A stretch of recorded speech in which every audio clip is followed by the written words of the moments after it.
And sure, why don't you go next? I know your character's pretty much set, and then Dave can finish up. Sure. My character is Kira. Kira is a dark-skinned woman. She's tall, built like I guess like a ballet dancer, and she moves that way.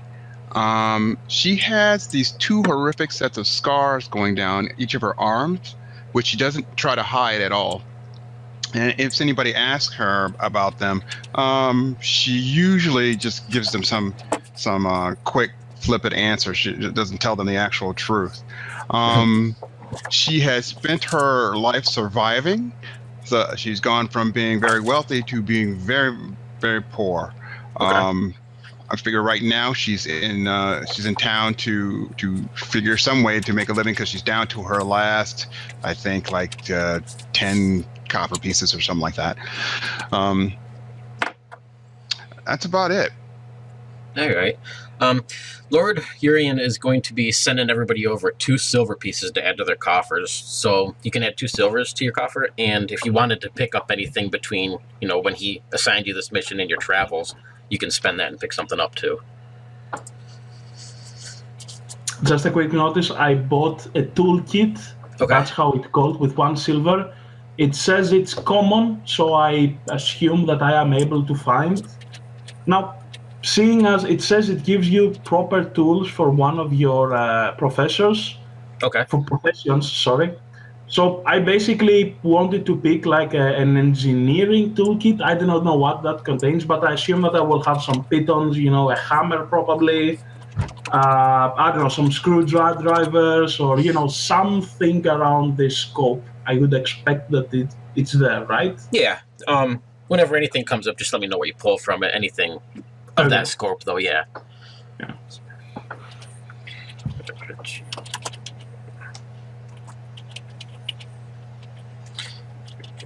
All right. And Dave, what do you have so far? All right. So let's see what I got. Okay, so my character, because I rolled this way, not intentionally, mind you, very young man, has a mop of brown hair on his head, very sort of darting green eyes, seems to just burst with nervous energy. You tell just by looking at him that he seems to be out of place anywhere he goes. He is completely and totally a fish out of water in most scenarios. He got thrown into something bigger than him, and he's just trying to do his best to make his way. The only reason someone would have taken note of him is if somebody from his town accidentally boasted while drunk that maybe he was a bit more of a badass than he actually is. So mainly he's just here by bad luck and maybe a little good luck, but completely out of his element. Doesn't know what he's doing. All right.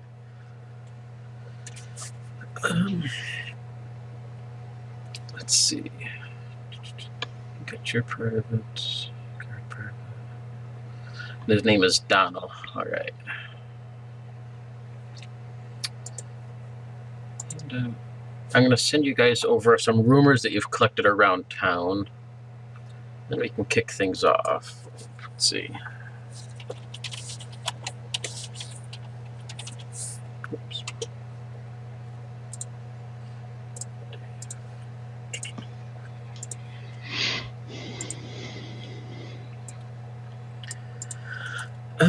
Let's see. 4, 3 of you. So can everybody roll me a 1d4? I'll add these rumors into your private sheets, and then we can kick things off. 1 for sure.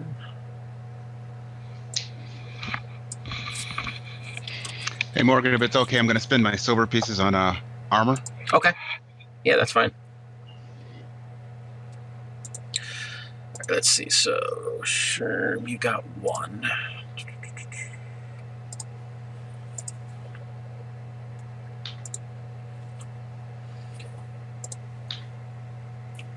So I'm gonna have a little handout pop up on your screens. These are the rumors that your character has found within the town after talking to people and stuff like that. Whether you share that with the others or what you believe from it is totally up to you. But and then let's see, Dave, you got a 4.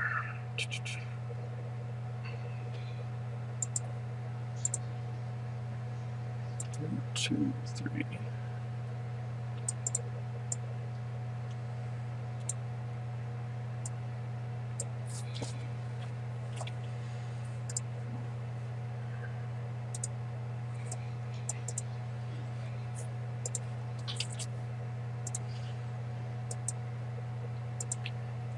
And ergo, you got a 3.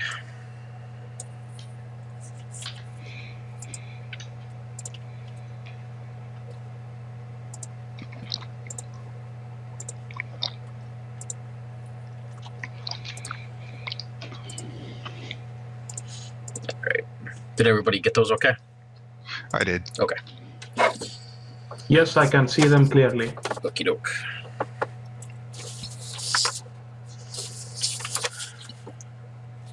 Let me double check.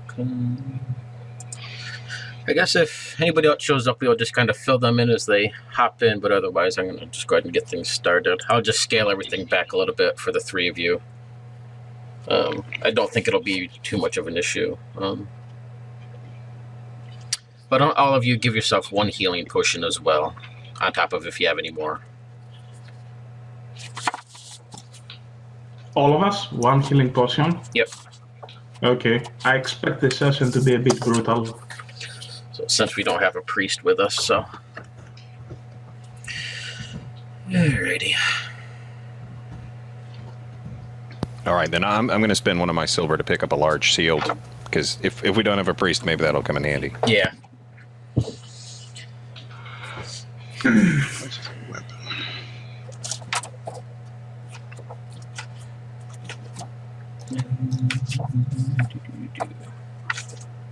Okay. Alright, so like I was telling you, Ergo, it's been about 17 days since you left the small town of Rottenwood Creek.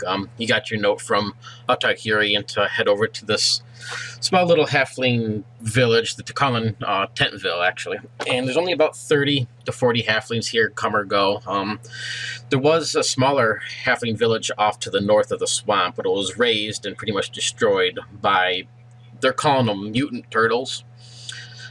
They weren't ninjas, but they were mutant turtle creatures that, came across, and they ended up destroying these tent villages, and they slaughtered a whole bunch of the halflings, but they dragged all the female halflings away. No. The few halflings were left called to Lord Urian, got in touch with him, and asked for help on figuring out what's going on. He was able to track things back to Sysobeck's tower. There's a nasty little plague that's been going through Nesses called the milky blindness, and it's causing people's eyes to have sort of a milky sort of film, and then they burst, causing their eyes to go blind. This has been passing through the city, or what's left of the city anyway, for about 2 months now. Some researchers were sent out to the Cerulean swamp. They have a belief that they might be able to either get some plants or animals that they can use to create a cure for this plague. They were able to also dig up some information about Sysobeck, who was roughly about 40 years ago. He was a very high regarded alchemist, but he tended to dabble in some demonic arts and some necromancy, so he was kind of shunned. So he moved out to the swamp area where he had access to all these different flowers and plants and swamp anecdotes, basically, to create his alchemy potions, and basically just dabble in what he was skilled with. He had a she wasn't his wife at the time when they moved, but it was presumed that they were married at some point. Her name was Anessa, and the 2 of them moved to the Cerulean swamp. That was a good 40 years ago. Nothing's really been heard from him since. What's left of the pyramidal tower that he made is all pretty much sunk into the ground. It's kind of tipped at a sharp angle, so the front end of it is down a good 3 or 4 feet into the swamp. One whole side of this pyramid, it's 4-sided. One whole side has a picture of a naked woman on it, and it's said to be carved in the likeness of Anessa. And everything that people were able to dig up about the descriptions of her, it matches quite clearly. She was very thin, frail looking, long blonde hair. She was considered to be highly beautiful by the people. For whatever reason, she found a liking for Sysobeck, and she ran away with him. Do I know what's her origin? Can I ask? Can I get any information about this? About her origin? Yes, was he like a highborn, and was he like somebody who started like from the very basics, and he kind of like elevated himself in society because of his knowledge or something? Or like, do you know if there could we get like any hint like what was their social background basically? Right. From what the Lord Autarch has gathered up, he hasn't gave much. But if you want to give me an intelligence or whatever it is in this case, you can Okay. definitely. With no boons or No, just a straight. Well, you have okay. academic medicine. Yeah, just a straight up. All right. 16. You will know that Anessa was of a higher social class. She wasn't like a ruling class or anything, but she was a highly regarded noble family she came from. Sysobeck himself was sort of lower class. He was very highly regarded in his skills, though, so even though he stayed in that lower caste, he was, recognized and appreciated by the nobles. He wasn't treated like total shit by him, at least. Okay. Once... back before he moved, this plague started to go through, this milky blindness, and right after he moved out of Nesses, it kind of dissipated. A good 40 years later, after he moved away, it ended up coming back, and it wiped out entire halfling encampments around his tower. It's said that his wife suffered from the milky blindness as well. Once people started going to his tower to find out what was wrong, though, they just found nothing but ruins. Everything was torn apart. It looked like the place was ransacked. And, what happened to Sysobeck himself is kind of lost in the books. Nobody's quite sure. Same with Anessa.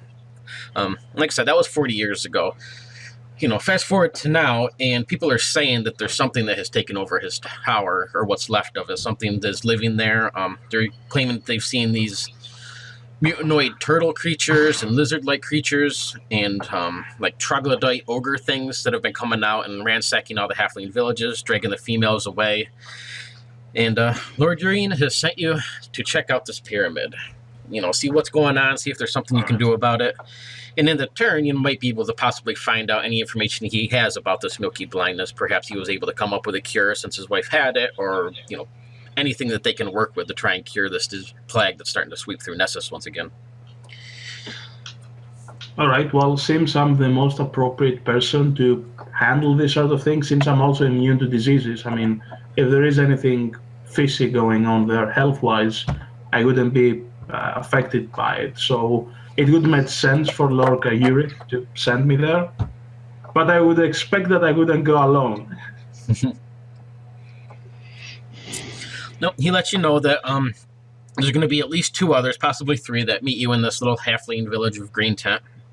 And when you get there, Sherm, Dave, let's see, what are your characters' name? Donner and Kyra. Okay. Write that down so I don't forget. And Kyra. So yeah, ergo, he gives you the names of Donner and Kyra, 2 young, adventurers, 2 young people who are interested in trying to help out the city and get things rolling again and reclaim Nessus to what it once was. And he gives you a simple description of them. Being when you get to this little green tentville, halfling, whatever you want to call it, tent house, it's pretty much all halflings save for 2 other. Are you both human? I am. Yep. Okay. Yep. Yeah. Human. Besides 2 other humans, which stand out like sore thumbs in this little place, so you can definitely find them without a problem. Okay. So you guys would spend the night, in this little Greenville or Green Tentville with the halflings for the night, and in the morning they give you a little map that leads to where this pyramid is. Do you want to do anything in this little halfling area before you head out, or they don't have nothing really for sale or anything. It's just a little homeless halfling tent village. I would talk to some of them and see if they know any more information about the tower than what we've already been told. Sure. About access to it, how to get in it, anything like that. There's one younger halfling. He claims that he's, very skilled in the adventures and stuff, but he's too old, even though he looks like he's, quite young still. But he claims that he's too old to go adventuring, and it's pretty obvious he's just more scared and coward than anything. But he does tell you the last time that he was there and he was scouting out the tower and he was able to get inside and take a look around and stuff. But he said, the main front entrance of the area, most of the whole bottom half of the doors have been rotted off, so he was able to crawl through under where it was rotted out and get in there without a problem. Said that there's also a big hole on the side of the pyramid on the second level, well, sort of in between the first and the second levels, that if you had a way to get up there, you could climb through as well. Okay. Before we leave, I think we should make sure that we have like appropriate tools for climbing, for to see in the dark, because I can't see in the dark. I have some torches with me, so yeah, because we might need to. So yeah, this is what I would say to my friends, basically, to be prepared for climbing and these sort of things. Yeah, I've got some torches and I've got some rope, so I think we can make the climb.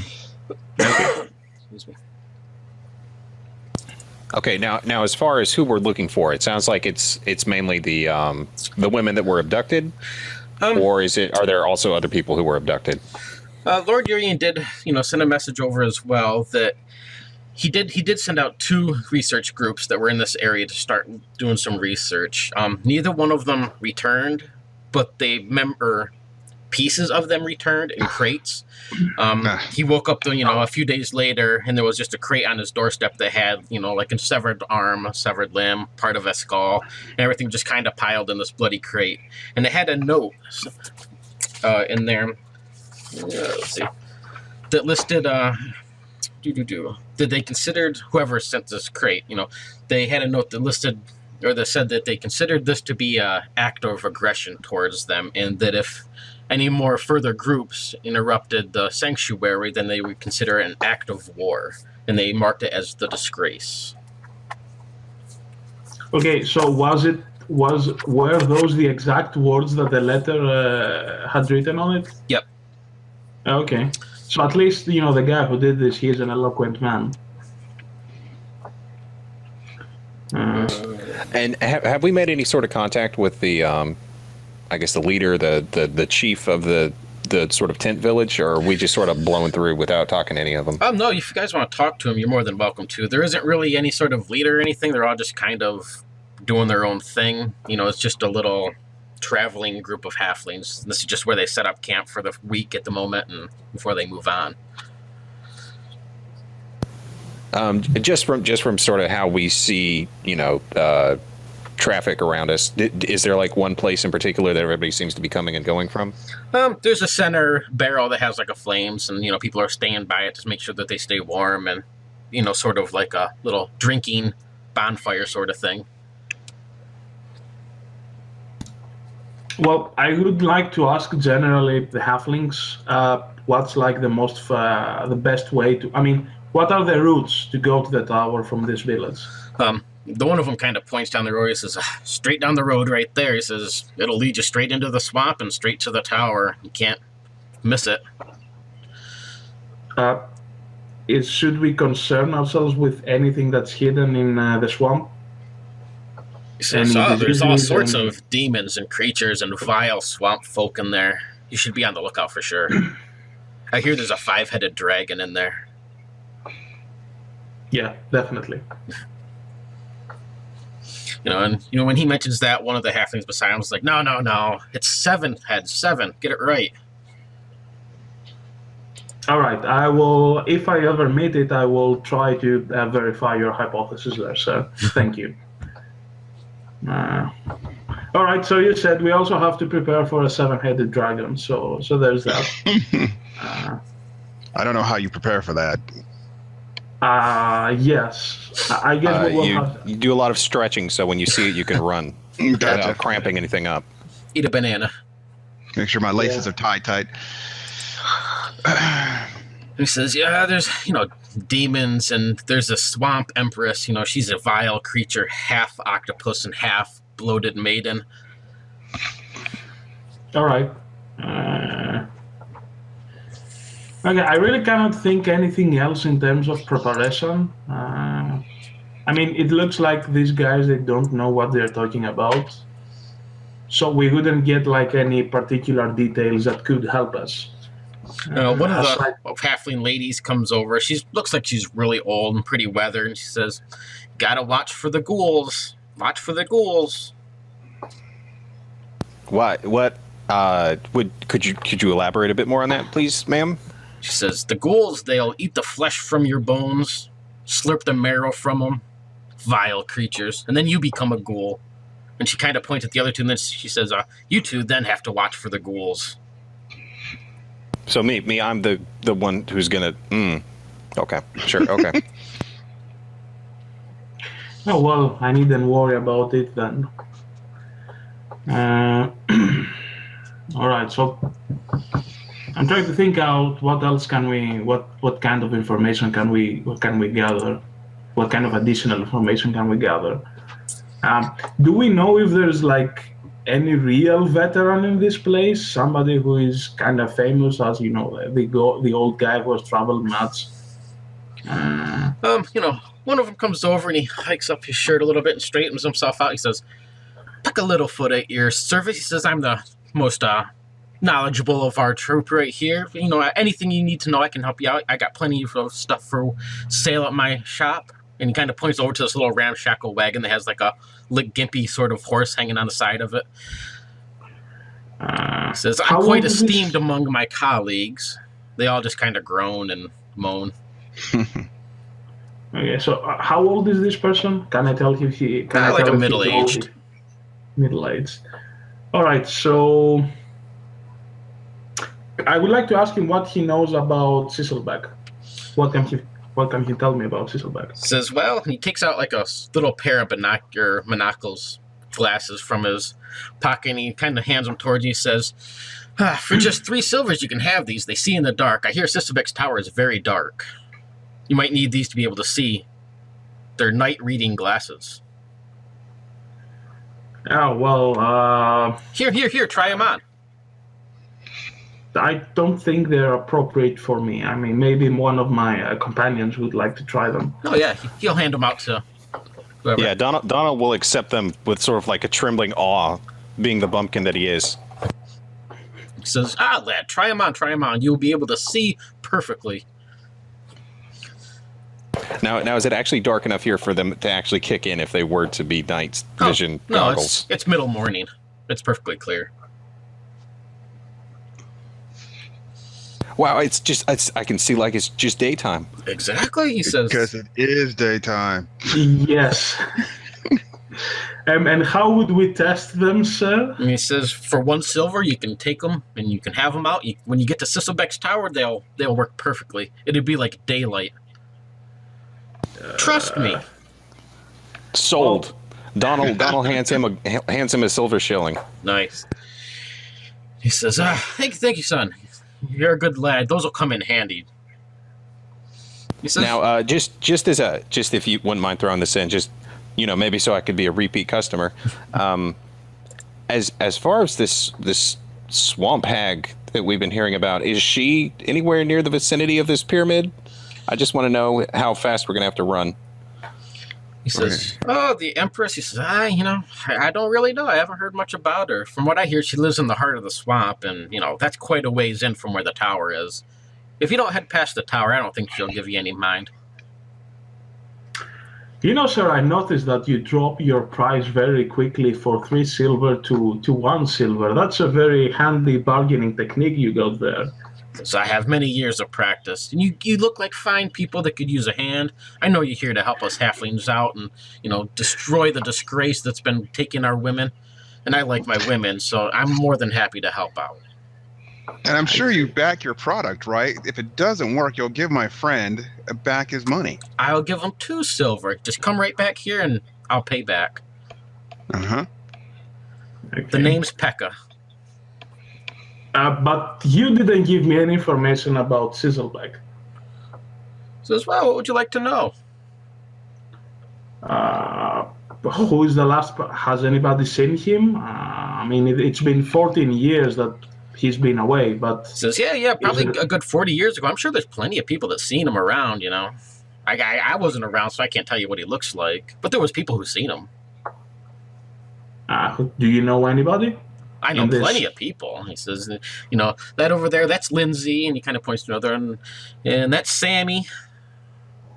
No, I mean, have you seen anybody? Do you know anybody who has seen Sysobeck? Oh no, that was 40 years ago, man. I'm only 32 years old. I wasn't around at the time of Sysobeck.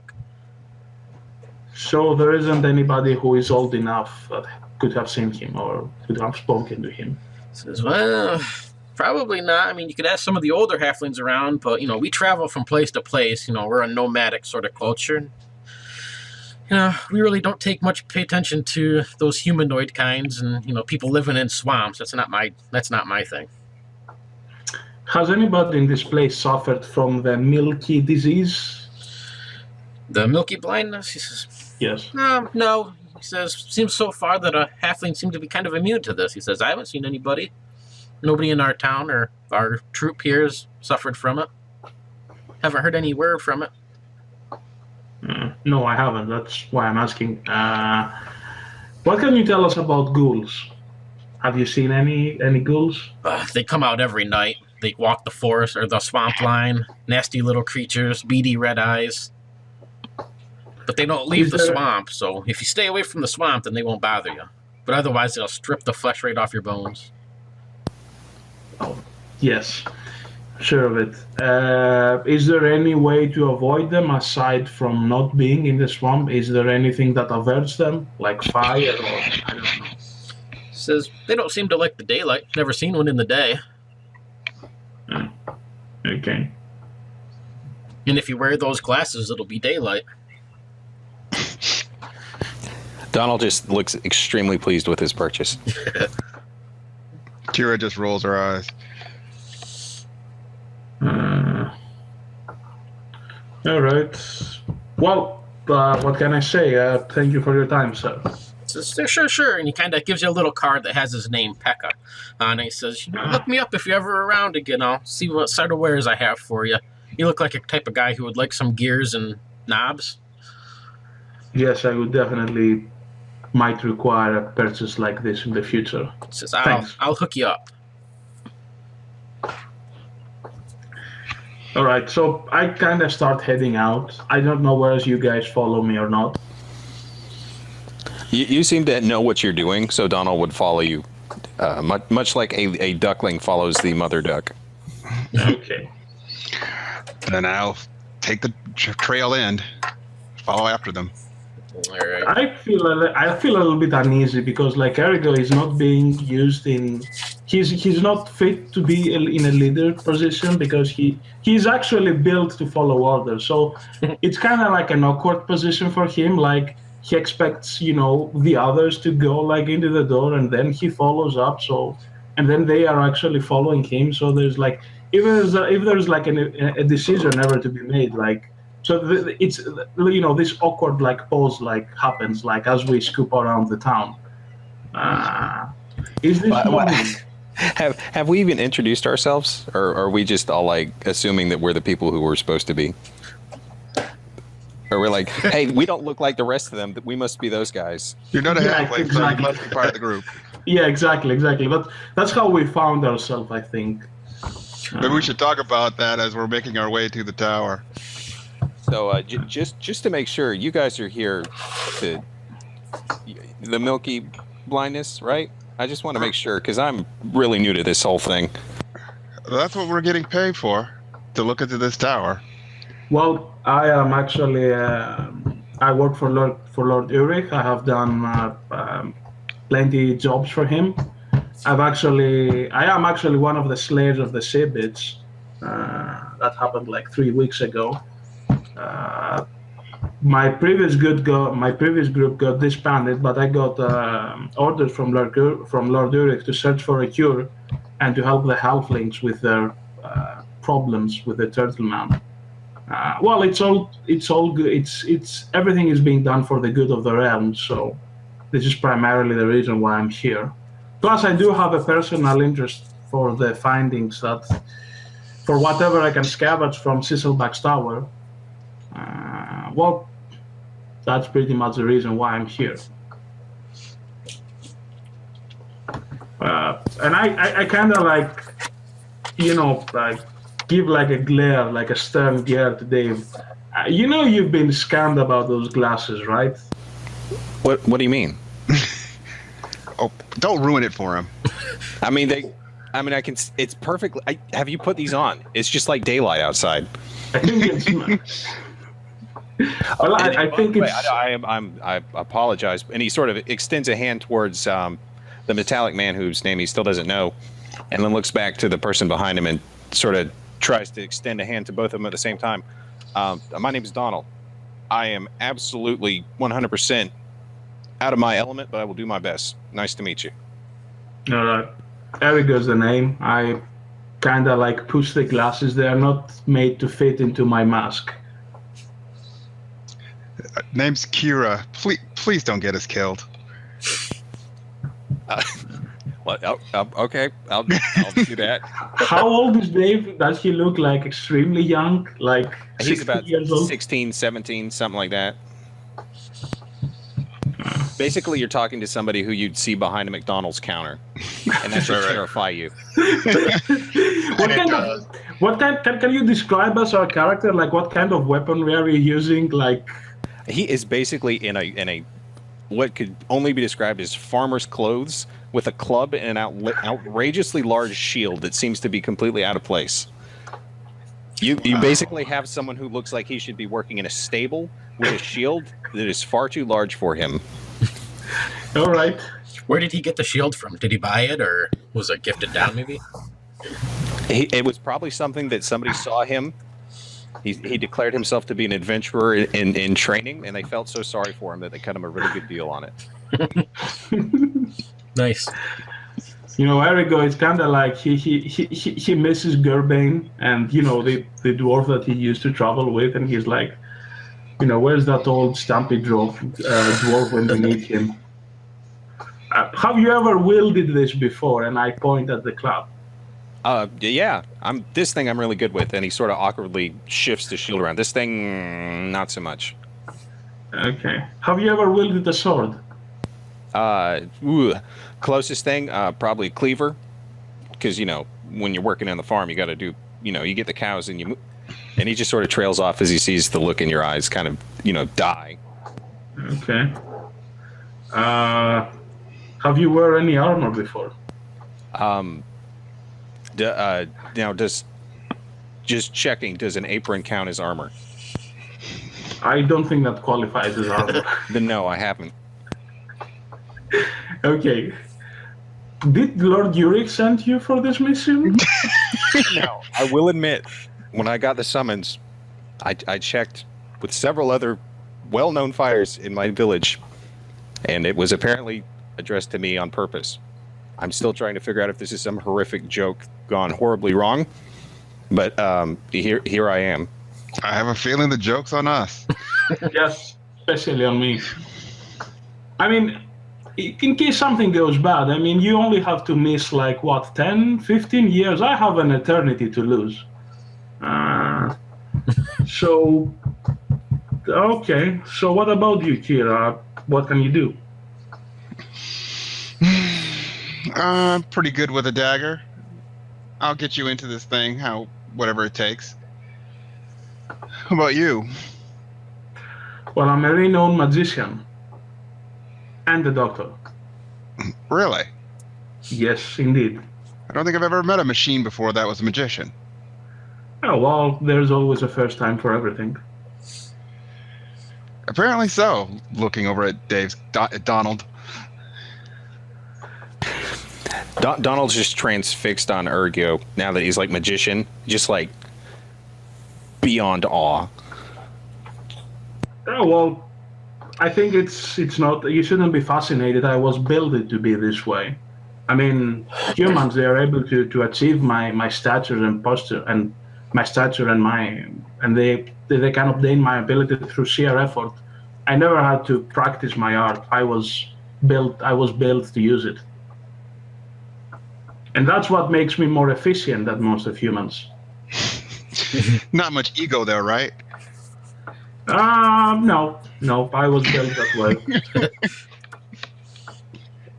Again, I didn't choose to be who I am. I just who I am. And I pause for a moment and I say, much like you in this regard. So to get a bit more practical, what's the time right now? Is it morning? Is it evening? Yeah, Is early it... morning. You know, like little after sunrise, so 7, 8 in the morning. Oh, we Normally haven't. Oh, yeah. Please go ahead. I'm sorry. Go ahead. Oh, how far is the tower? We never asked how far is the tower from here. You know, as you enter the swamp and you guys are talking along, you're able to kind of round a bend. It's not a really dense swamp. It's big areas of expanse where it's just kind of nasty, murky water and dead trees and stuff. But you can see it up ahead, so you got like maybe a mile or so into the swamp before you can get to it. A mile. So how many hours would that be on foot? If we also consider that we have to traverse the swamp, or can we go around it? No, there's a main path right to the tower, and as long as you guys are just a basic pace, it's maybe 15, 20 minutes. Yeah, all right. So it's actually pretty near. Yeah. Can we see it? Like if I go into if I climb on top of a hill, or if I don't know, can I actually see the top of the tower? Yeah, as you guys are moving into the swamp, it's not a really dense swamp, so there's some dead trees and, you know, swamp foliage and stuff around, but you can definitely see it up in the distance as you're coming towards it. And like, you know, from everything Lord Urian told you, it looks like it's been quite a bit of ruins. There's some temple pieces, parts that kind of come off of it that have been broken. The top of it looks flat, like there's a balcony type area up on the very top of it, and the whole thing is kind of shifted at an angle and starting to sink into the swamp. Where you're coming at it looks just like the picture that's on the screen, so you can see like the engraving of a very beautiful woman along one side of it. Oh, so I can actually see some of the details. Yep. Oh, okay. Is there any way that we can obtain a map of the area? Of the swamp area, you mean? Yes. Nobody had one for anything. I mean, you can kind of get a rough view just from looking around, but... Okay. As we're walking by, aside from that sort of carving, do we see another sort of landmarks that we could use to, you know, if we get horribly lost, not that it'll happen, that we could use to sort of find our way back? There is one main path that's like leading that you guys are following towards this temple. This kind of looks like almost like an animal path that's been beaten down over the years towards it. Excuse me.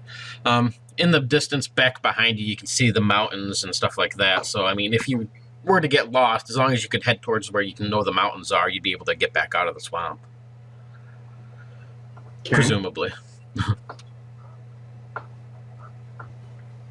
Well, things are awfully straightforward, I say to my new companions.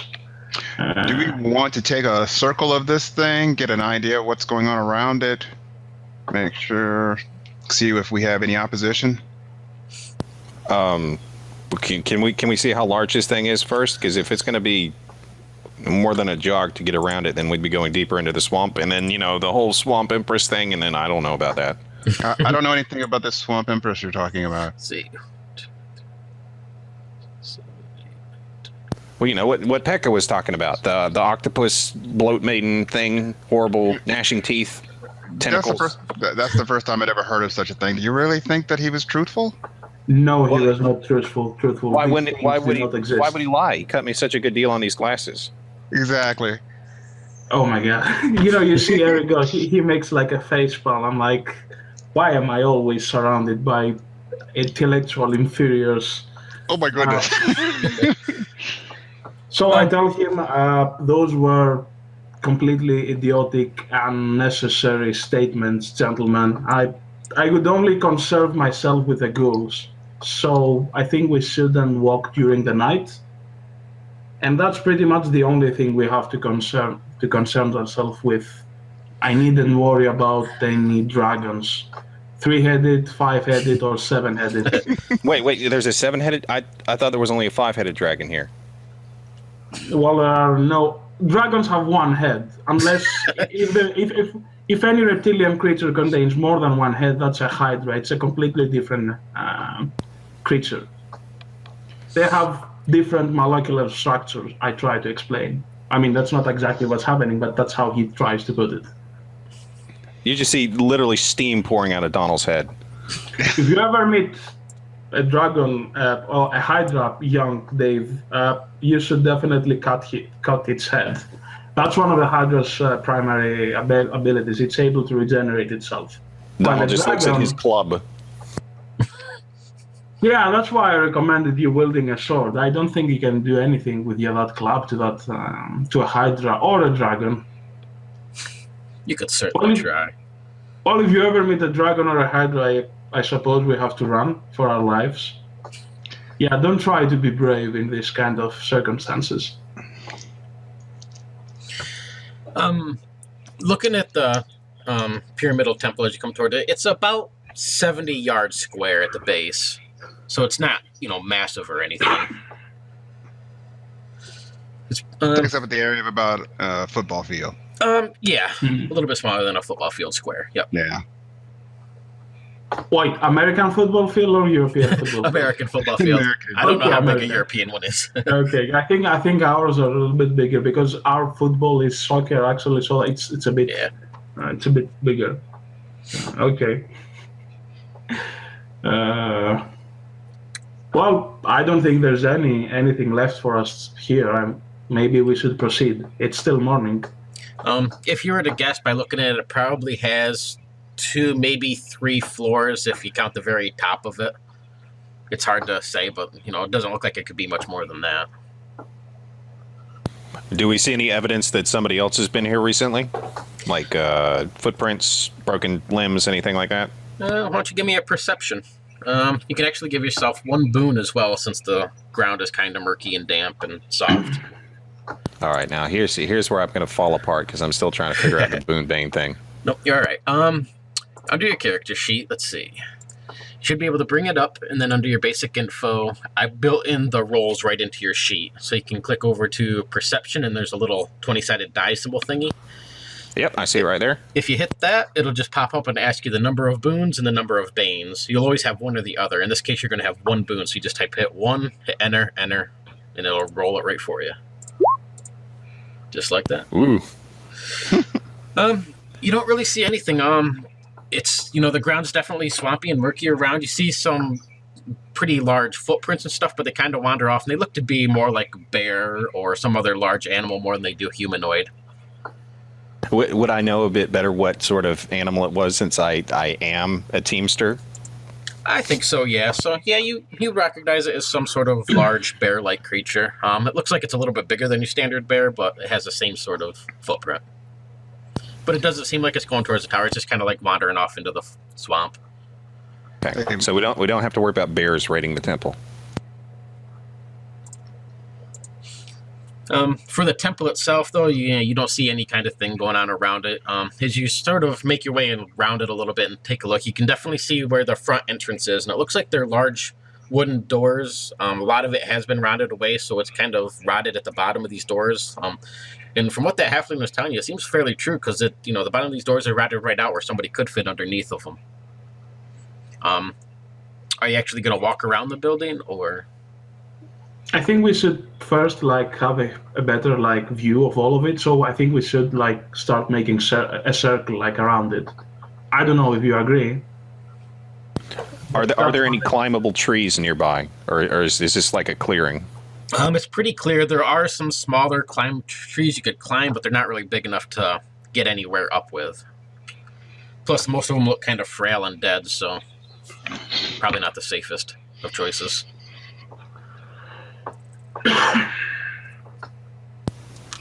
So do you want to loop around clockwise or counterclockwise?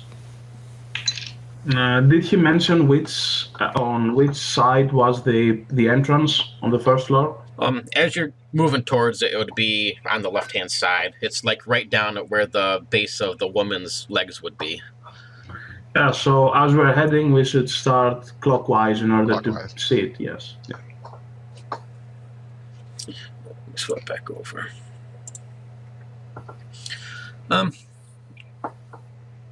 Let's see. Are you guys looking for anything specific, or just trying to get a view of the tower itself? Well, I am trying to estimate, whereas it's been there for a long time, so I suspect that it will hold up. But I'm trying to figure out whereas this thing can can collapse, like if under certain circumstances, such as like Right.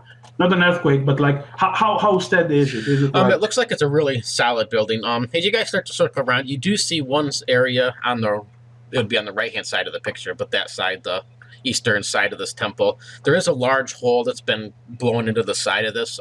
You can see scorch marks around the area. It looks like something maybe 10 to 15 feet in diameter. Definitely large enough to fit through, and it kind of looks like it goes into some small room of some sort. It's hard to get a good view of it from your angle, but it's definitely been blown out. You can see a little bit of the second floor up above as well that it's been blown apart too. As you go around the rest of the building, though, everything looks pretty solid and sturdy. Whoever crafted this thing did a very good job of putting it together. It just looked like it came under siege or something at some point. You said that it looks like it's been blown away. Was it blown from the inside or from the outside? Looks like from the inside. Oh. As you circle around, you can definitely see rubble down around the base of the tower and kind of cast out a good 20, 30 feet from where you're at. Okay.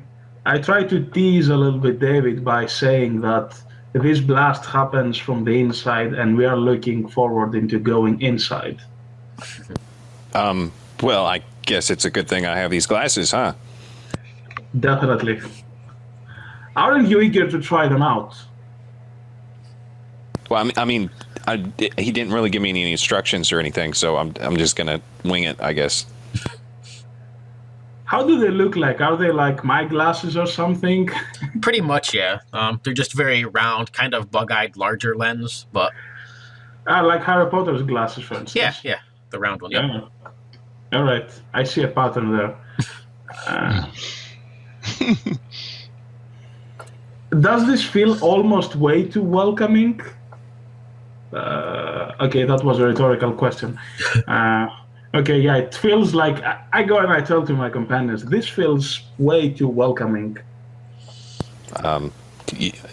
Usually I don't complain when things go well.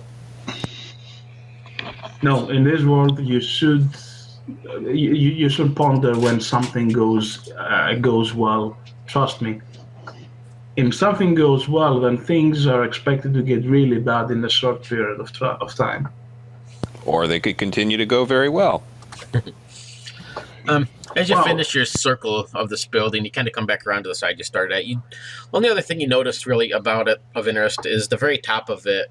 Unlike the picture that's on screen, unfortunately, it is actually flat, almost like an Aztec sort of temple or something. So it looks like there's something they could actually get up on the top where there's a balcony, and there's large parapets that kind of go around it. So almost as, somebody could be up there and kind of overlook the swamp and stuff like that. How high up is that again? I'm sorry.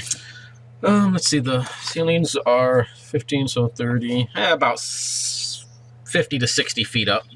Okay. Do we try to enter from the bottom, or do we try and climb to the top and come down? Sorry. I prefer we start from the very bottom. I'd rather not be surprised by something on the first floor just by coming in on a second. Yes, we either have to climb up from the outside and then move ourselves toward the lower section, or we should start from the lower sections and start moving upwards. I like the second idea, what actually David proposed, better. So I think we should start from the lowers and then start moving up. Fair enough. All right, so where should we enter? I mean, the side entrance, the one that's been blown away, looks the best solution. Yeah, that's about 15 feet up or so from the ground, where the main doors are right at ground level. They're actually kind of sunk in just a tad. So I assume that's where you guys want to enter from, is from the ones on the ground floor. Yeah, it sounded like the bottoms of them were sort of rotted away, it sounded like. Yep. Right. That's definitely the bottom quarter of the doors have been all rotted away from the swamp water and everything. And you can see some of the swamp water, as the tides come in and stuff, it kind of laps up against the door. So it's right on the edge of the swampy area. Okay. Well, just for future reference, I would like to take a sample of the swamp in one of my vials, but that's kind of my thing.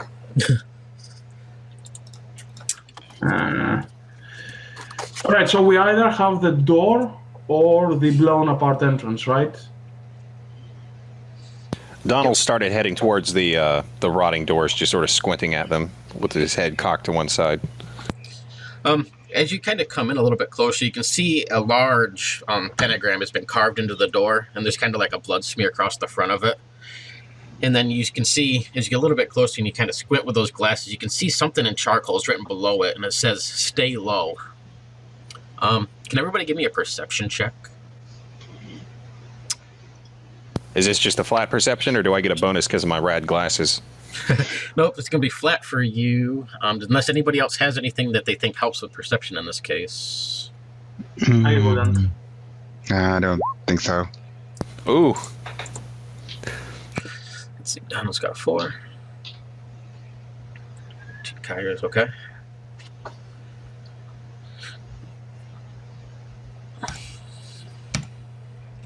All right. I see everything. All right, so ergo, you kind of follow up a little bit, and you're kind of looking at the door from the distance and trying to get an idea of it.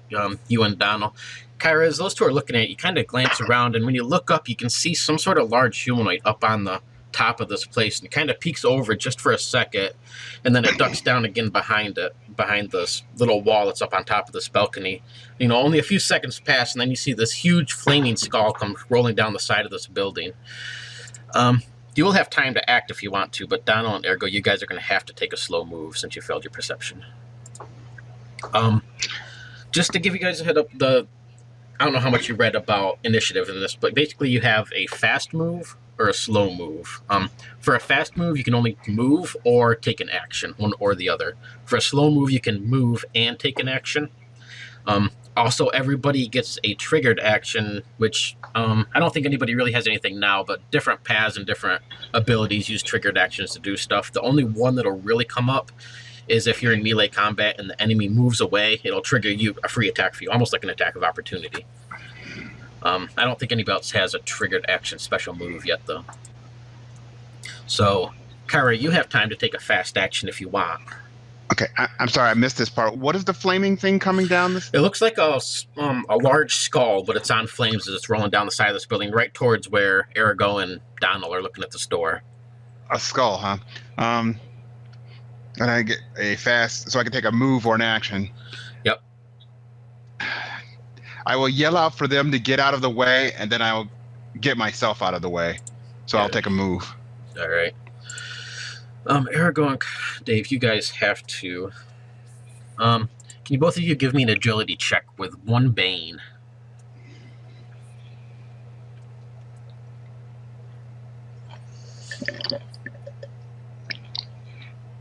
Man, on fire. Quite literally. Oh, never mind. I am great. I'm good to go with that. Let's see, Donald. Failure and failure. All right. So you both... Okay, that's actually the point that I stopped functioning. Yeah, that's something that you are familiar with the rules, right, Morgan? Oh yeah, I forgot about that until you just mentioned it, though. Yeah. The shortest adventure ever. So yeah, describe to me what happens, and I will tell you kind of like how my character, what's happening to my character. Let me start rolling up a new character that you guys will just happen upon. How do you get going again? I don't remember. I can explain you how the key thing work with my character. So it basically goes that, and you wouldn't know about it. This is kind of like a clockwork thing. It's that wherever you basically the idea is that clockworks, they cannot die. You have to break them to pieces to kill them. But the problem is that they have some sort of an internal machine that kind of keeps them alive. And if you fail a specific check blatantly, which means that if you get a negative check on any skill or ability check, the thing that keeps you alive can basically stop moving. And you have a key somewhere in your body that somebody has to then come and turn on. And that will again that it will reawaken you. Sort of like a wind up sort of thing. Okay. Yes. Okay. Yeah. So All right. it's kind of like so. There's always this trade-off that you have to basically to keep to pay attention to. All right. so let's do quick damage real quick. Eric, go take 3 damage. Go ahead. All right. So how common is this knowledge? Or are we just going to think you're dead? It's like, okay, so I will try to put it like in very simple words. Imagine if you have just seen a computer for the first time and you are doing something with it and it suddenly stops working. That's the best. That's the best thing I can come up with. Yes, but would either Donald or Kira know what to do to make you work again? Well, I haven't mentioned it, so I would suggest that no. I mean, I don't know. It's not up to me, but and Butcher. Donald, you take 1 damage. Let me see what you guys got for your etiquette customs, crosser, equivalence tracker. If you guys want to make, well, it'll take an action, so you'd have to do it on your turn. If you want to make a intellect check to find out what's wrong with them, you're more than capable of doing that. So you see this like flaming skull roll down. It kind of crashes into Arago, and he falls to the ground. You can see his body twitch a little bit, and then like all the gears and everything just stops humming as he lays there. It just bounces off and just clips you on the shoulder, Donald. It doesn't really do too much damage, just enough to smart a little bit. But, you know, as you look over, you can definitely see Arago on the ground not moving. And then we would start round 1. So anybody's can take a quick action, or a fast action, or a slow action. It's up to you. Arago can't take any at the moment. yeah. Right. I'm probably going to do multiple things, so I'd take a slow action. Okay. How close are we to the actual getting into the entrance? It's like maybe 15 feet away. It's right up in front of you, pretty much. Okay, Kira's going to stay low. She's going to take a fast action, and she's going to move so that she goes into the entrance. Okay. Dagger out. You're able to, you know, just run forward and dive underneath where this little rotted areaway is, and you kind of slide into this room. Mm-hmm. It looks like it used to be some sort of entrance hall, and you can have a little bit of light shining through what few little windows and cracks there are. But there's that big area that's blown out on the side that's letting a lot of light in, plus the door that's pretty much rotted away behind you. Okay. Dave, you're taking a slow action. If you want to, you can. When you look up and you can see where these things are, you see this weird, hideous sort of mutated turtle-looking creature kind of peer over the edge of this balcony at you, and then it ducks down behind it again. You can hear him moving around up there, and you can see like sparks flying off the rooftop, but they don't throw anything else down right now. Donald will bodily grab Arago, fireman style, whatever you want to call it, and then do his best to throw him underneath the door towards Kira. Okay. I don't know if you need any kind of strength checks or anything for that. How much does Arago weigh? Is he like all solid metal? He's made of bronze. He's not very heavy. Okay. I have this. I mean, it's actually, imagine like, I do not know in your school if you ever had like a rag doll for like anatomy lessons and stuff. Mm-hmm. So imagine if you have this doll and you just, because I also have like a lot of cables around me to, I mean, my joints basically, they are like cable driven. So for example, like my arm, like basically you can see like it's time that I do this thing, that there are the cables moving on and in. Okay. So I wouldn't say he weighs actually more than 40 kilos. Okay. He's actually pretty light. Pretty light. So yeah, you're able to pick him up. Okay, so yeah, I can move 200 pounds, no problem, without any kind of rolls. Okay. Are you going to try to shove him in the temple? Yeah, basically throw him underneath, try and get him out of harm's way. Okay. Yeah, you could do that as a move, and if you wanted to move in as well, you could, or take another action if you wanted. Yeah, basically he has him, you know, football style, and he just dives under the door into the murky, fetid water, and then tries to not drown in the process. All right. Let's see.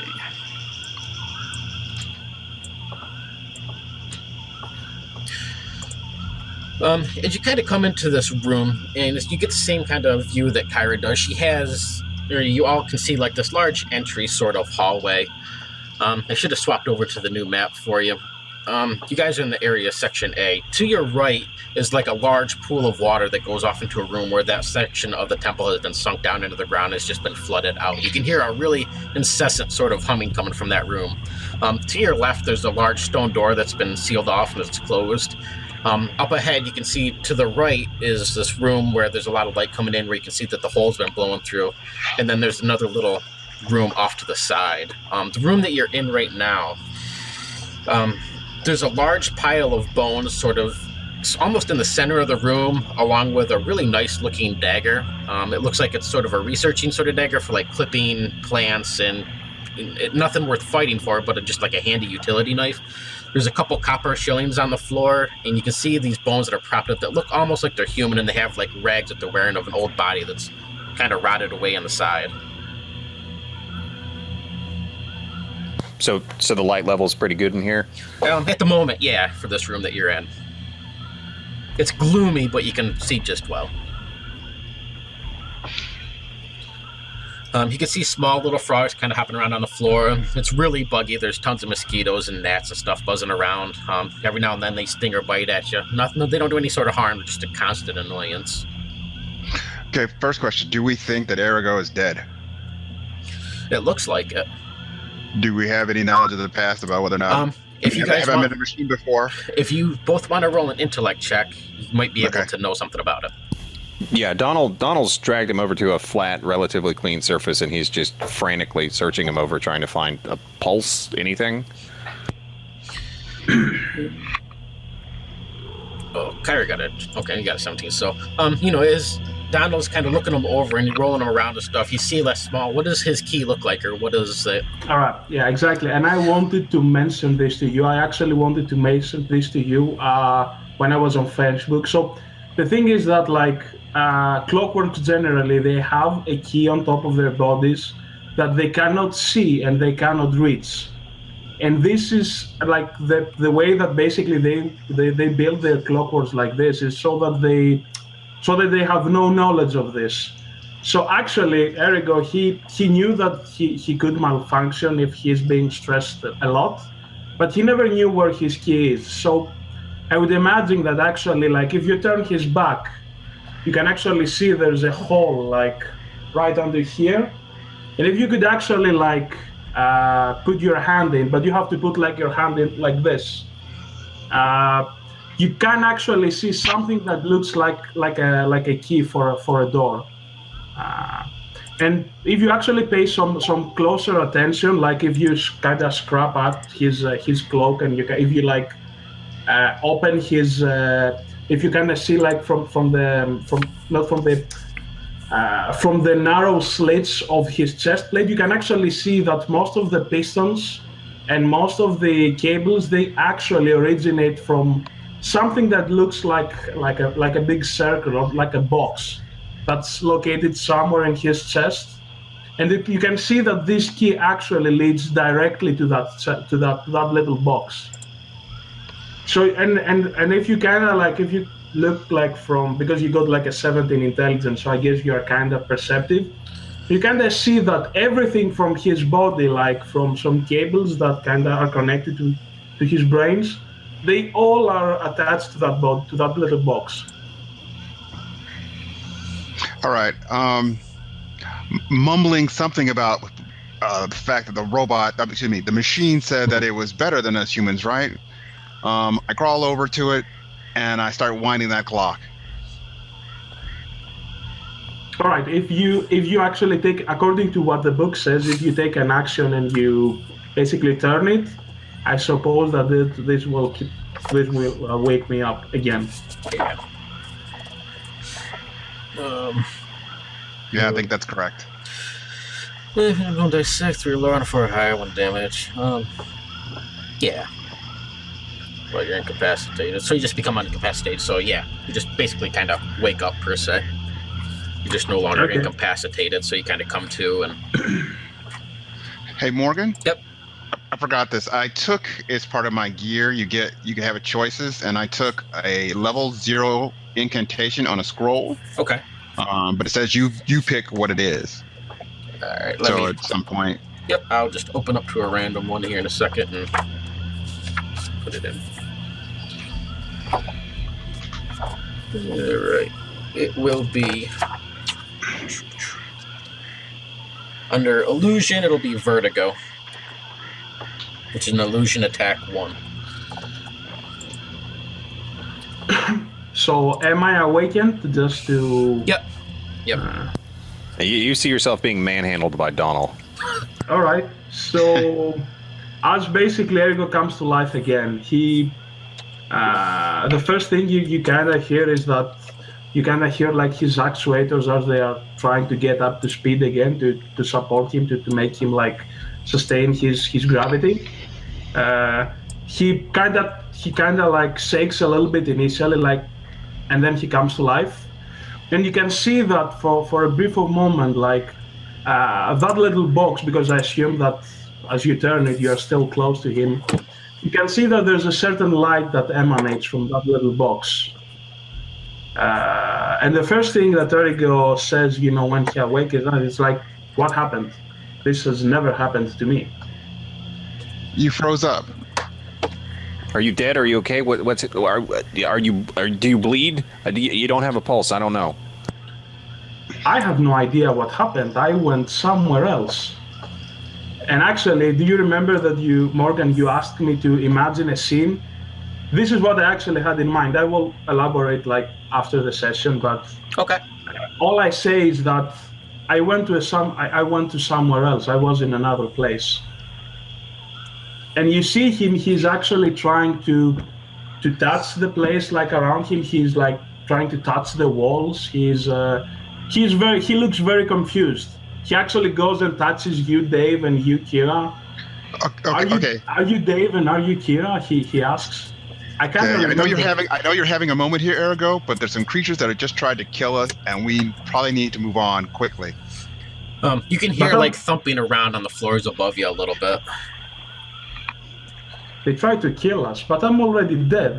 They cannot kill me. I've already died once in my life. Wait, what?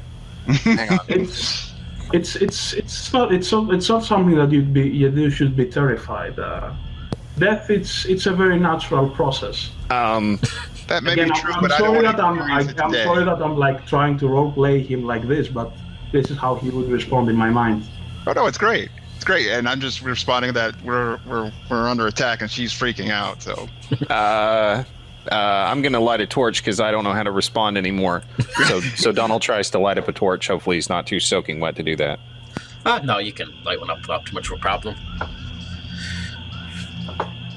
we're at the bottom of this map, right? The very bottom. Yes, I'm sorry. Yes, you are.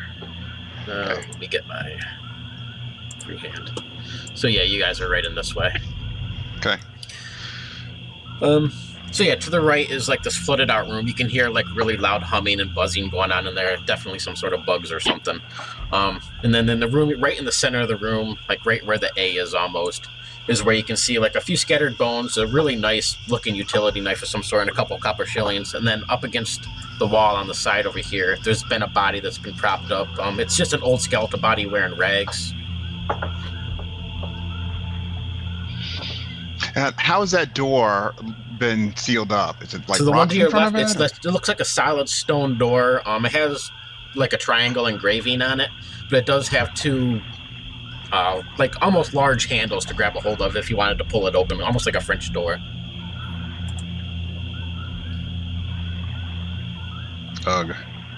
Is there any sign of like a staircase or anything like that to move upwards? Not from where you're at, no. Any suggestions, machine? Suggestions about what? What to do now? I kind of look at the door, like what the material that the door is made of. Looks solid stone like the rest of the temple itself. You can see large iron hinges on either side that would open them up. So could I estimate like the density of this stone door? They're definitely pretty heavy and hardy, but they could be opened enough force. Okay, it doesn't look like there's any sort of lock or anything on them. Okay, so I will tell you, if you actually apply 8.5 newtons vertically to that door, you would be able to push it open. Kira just looks at him like he's insane. Point what? I suppose that there was a famous magician at some point which was called Newton, and he invented the force metric system in this world. So I addressed to him So I addressed to this measurement as Newton. That's what I explained to them. So you want us to push the door? Yes. Okay, if you actually apply any less force than this, you wouldn't be able to open it. Donald just looks at Kira with the most vacant of stares, and then just starts to shuffle over towards the door. But make sure that you might make some noise. I should or I shouldn't make noise? You will eventually. The less force you apply, the less noise you make. I'm going to just push the door open. Donald will attempt to push the door open. Yeah, it opens without too much of a problem at all. Let me reveal the room.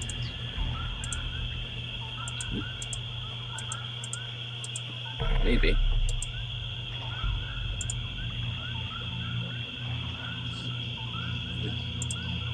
There we go.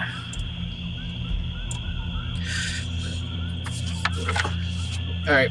As you open the room up, you can see that the walls have been painted with like almost like a swirling mass of color. Like somebody just walked in with paint cans and stuff and just splattered paint everywhere across this room. As you look at it, it's almost mesmerized, and it looks like the colors kind of all swirl together. It covers the floor, covers the ceiling, and all the walls. Right in the very center of the room, there's a large iron chest. It's probably a good 2 yards in length and a good yard, maybe 2 yards in width. It's definitely big enough for a body to fit in easily. It looks like it's made of some sort of fancy material, maybe like a bamboo wood or something, very exotic sort of wood that has a really intense grain to it, and it's banded in iron. Let's see, Donald, you're right in the front. I need a will save from you, please, with 2 banes. Oh, I believe I walked right into it. I think that's the phrase. Yep.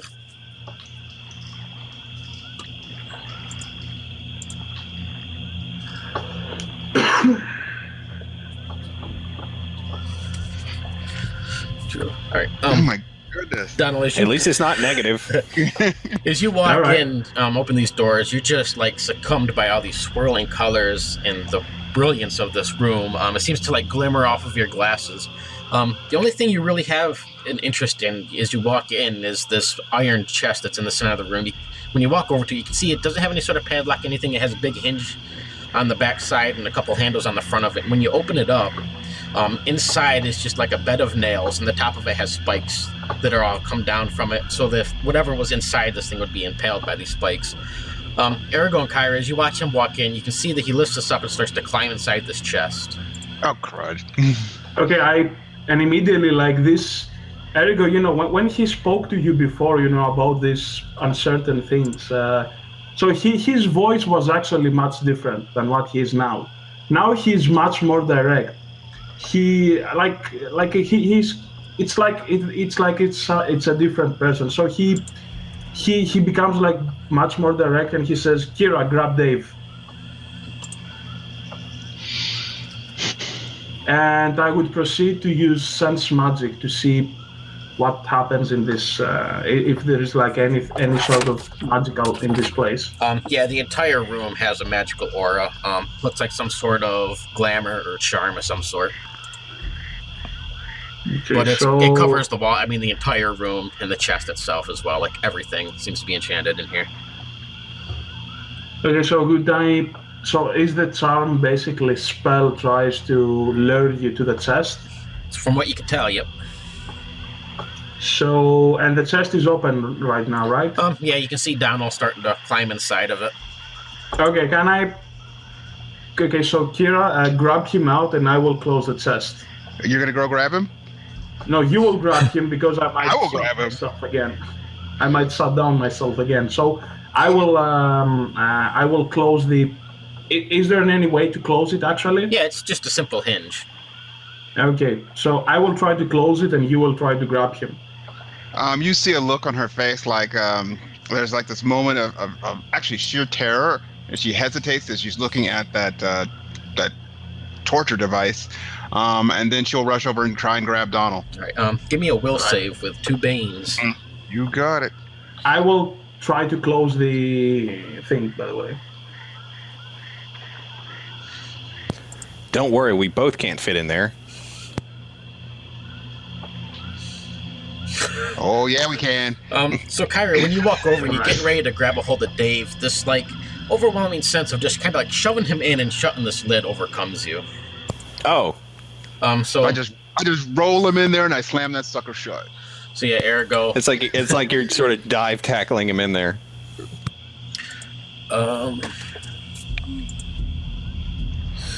So let's see, Donald. Yeah, you can feel. I mean, as you're climbing in yourself, you kind of succumb to this anyway. But you feel a shove from back, and you just kind of fall in there as the lid starts to come down.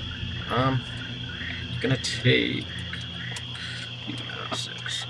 take 8 damage. Ergo, you see Ouch. Kyra run over, and she just like pushes him in, and slams this closed on her. And she's standing there. Both of her palms seem like they're almost glued to the lid as she's trying to hold it down. Dave, Donald, you immediately snap out of it once these spikes and stuff impale you, but you gotta. Oh, thank goodness. So you're just like thrashing around in there. If you try to get out, it'll be opposing strength checks between the two of you. And Kira looks all insane as she's trying to shove that thing back down upon you. Can I try to immediately push it back open? Yep. From inside, you can have a little bit more leverage. So give yourself 2 boons, Kyra. You're going to do a straight up strength roll. Okay. Oh, thank God. All right. So is the lid embedded in the ceiling now? Oh, for 22. Pretty much, yeah. You just kind of like snap the whole thing off, and it flips back. Kira's thrown across the room. Kira, once it does this and it flings open, you kind of snap out of it as well. Okay. Donald, So when you kind of look around, as you start to get out of this thing, you can see all the blood that's coming from your body and stuff, and where it's been impaled on these spikes. It all kind of drivels toward the center of the inside of this chest and then goes into a hole in the floor. It's about maybe 2 or 3 inches in diameter. Like it's draining down into the basement somewhere. Ergo, thing in chest bad, need not be here. You look, I can't. And he just sort of flops onto the floor. So did he collapse? Okay. Is he unconscious? I mean, I've still got 10 health left. I'm fine. Oh. Okay. He's just in a little pain. Okay, I gonna check his pulse. I gonna check was he alive or not. Yep, he's definitely alive. You're conscious and everything still, right, Donald? I mean, I'm still at 10 health. Okay. So I don't think I'm anywhere near dead. Yeah, you're still good. You've just been wounded bad, but nothing. I was just bewitched into an Iron Maiden, and then my recent ally shoved the lid onto me. Yes. He is a farmhand. He is not in his element. Okay. He is almost in a fetal position. I'm about to say where you're curling up into a ball. It's really hard to do when you have a shield on your back. Turtle up. We should leave, is what Kira's saying. We've already lost. Yes, you have. So I try to kind of like find any reasonable solution. So could I see, like, is there any way to shut this thing down, like the magic of the place? It seems now that both those two have already kind of come under a spell. It kind of dissipates a little bit. It doesn't seem like it had any effect on you, Ergo. It seems something that was working off of their actual consciousness and being actually human, not a mechanical machine of some sort. But yeah, this seems like the whole when you do your sense magic, it just kind of slowly. It's still there, but it's really, really weak now. The room also on the north side, you see another set of stone doors that opens up into another room, same as the ones you opened up before. Okay. All the colors and the swirls and stuff on the walls, everything kind of dims down to a soft pastel sort of color.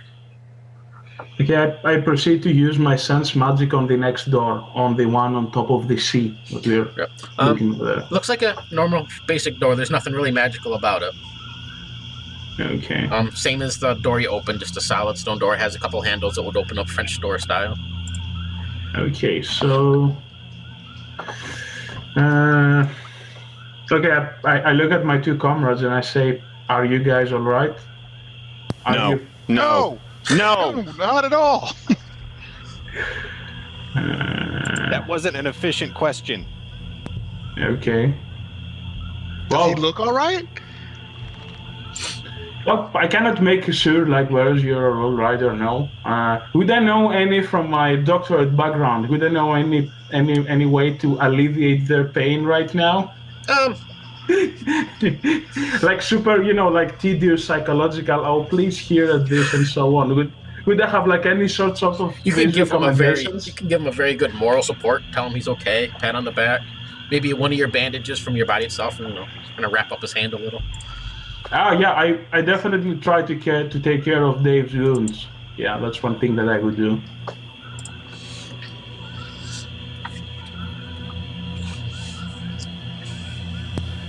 I would come closer to you and I would say, I'm a certified doctor, so I think I can fix you up. What is a certified? Renowned. Yeah, Ergo, he looks like he'll be okay. I mean, he's a little wounded. It's only a flesh wound, so it'll be all right. Okay, so I pat him in the back and I say, oh, this is just but a scratch.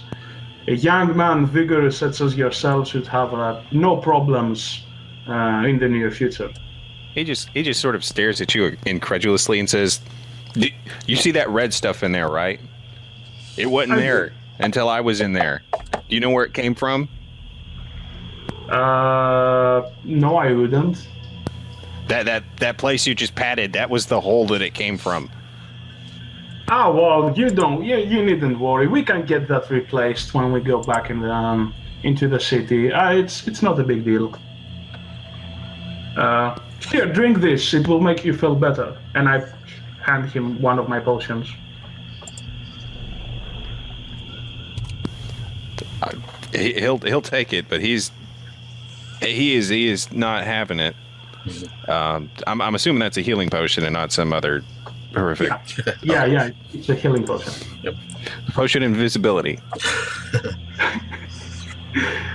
Okay, so if I drink that, I just get my healing rate back? Yep. Yes. Yep.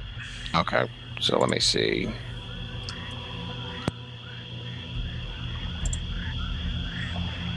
All right, Donald looks a little more composed. He sort of straightens himself out and nods his head to you and starts looking for the exit to this horrible temple. You see, it was nothing. You're fine.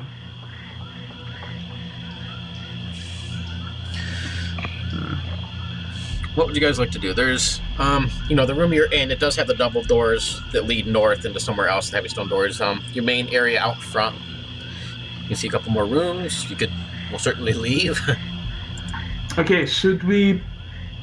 I think we shouldn't open any more doors. Maybe we should search the hallway.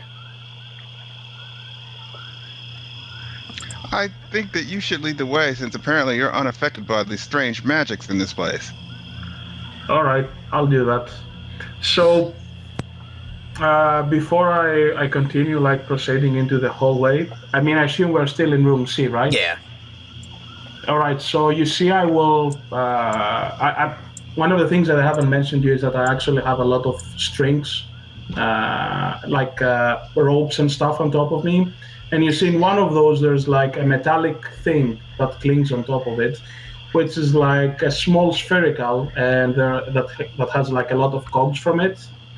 And I grab it, and I mutter some words, and you see that this thing starts elevating in front of me. And I give it a command, basically in a language that you cannot figure out what exactly I'm saying, but in higher Archaic, I would basically say armor up. So if some of you knows higher Archaic, and you basically see that my body turns from. I have described you how rigid and rugged I kind of look. So instead of that, you see like there are some metallic some metallic plates. Like it's like kind of like he becomes like kind of like Iron Man. Like you see these things that kind of like builds on top of him. Like armor.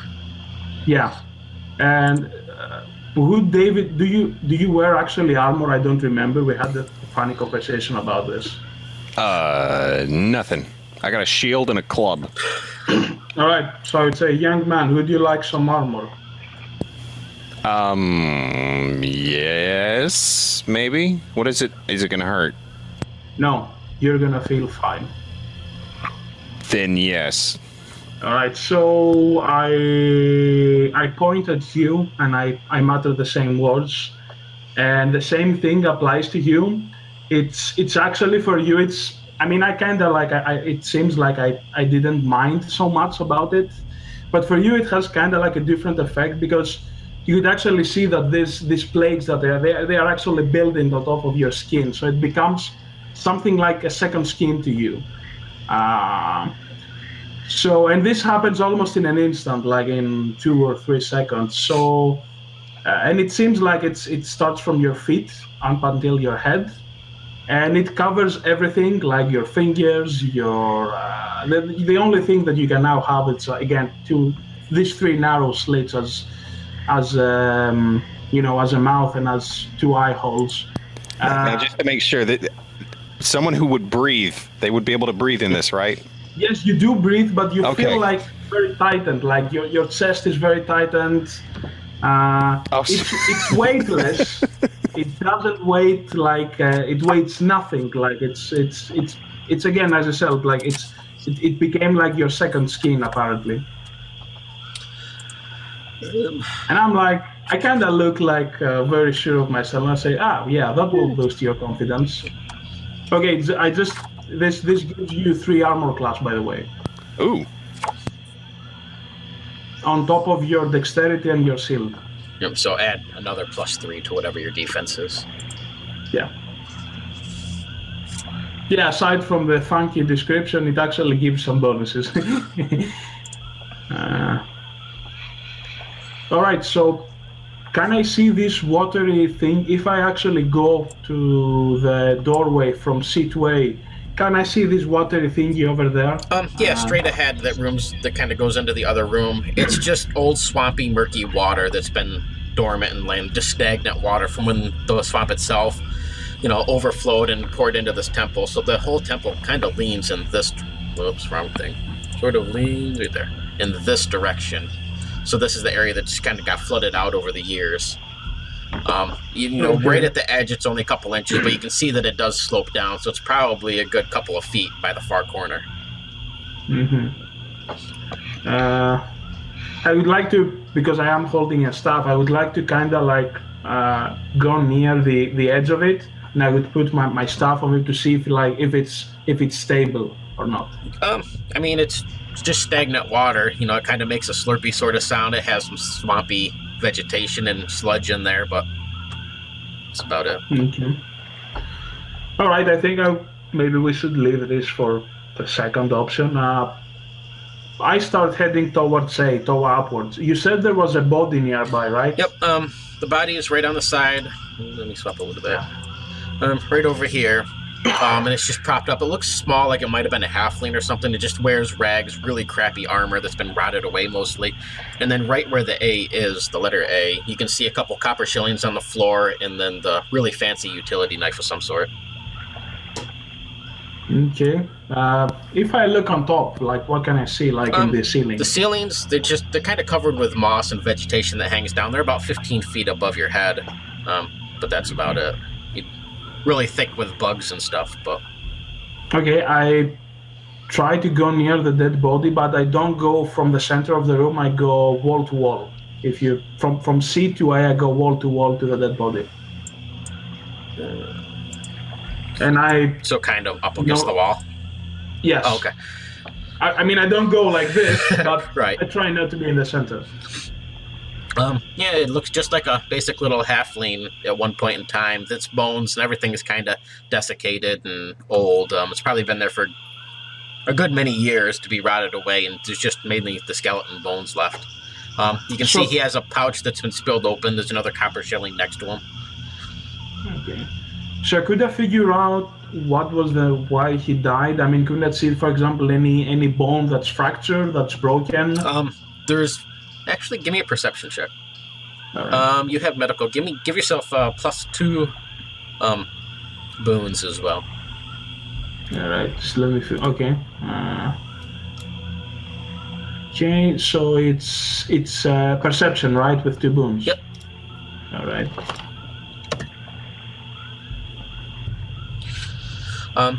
When you look at this thing, you can see that even though the skull is a halfling and like a couple of the hand bones and stuff, the other bones that are been put here are halfling. Some of them are human.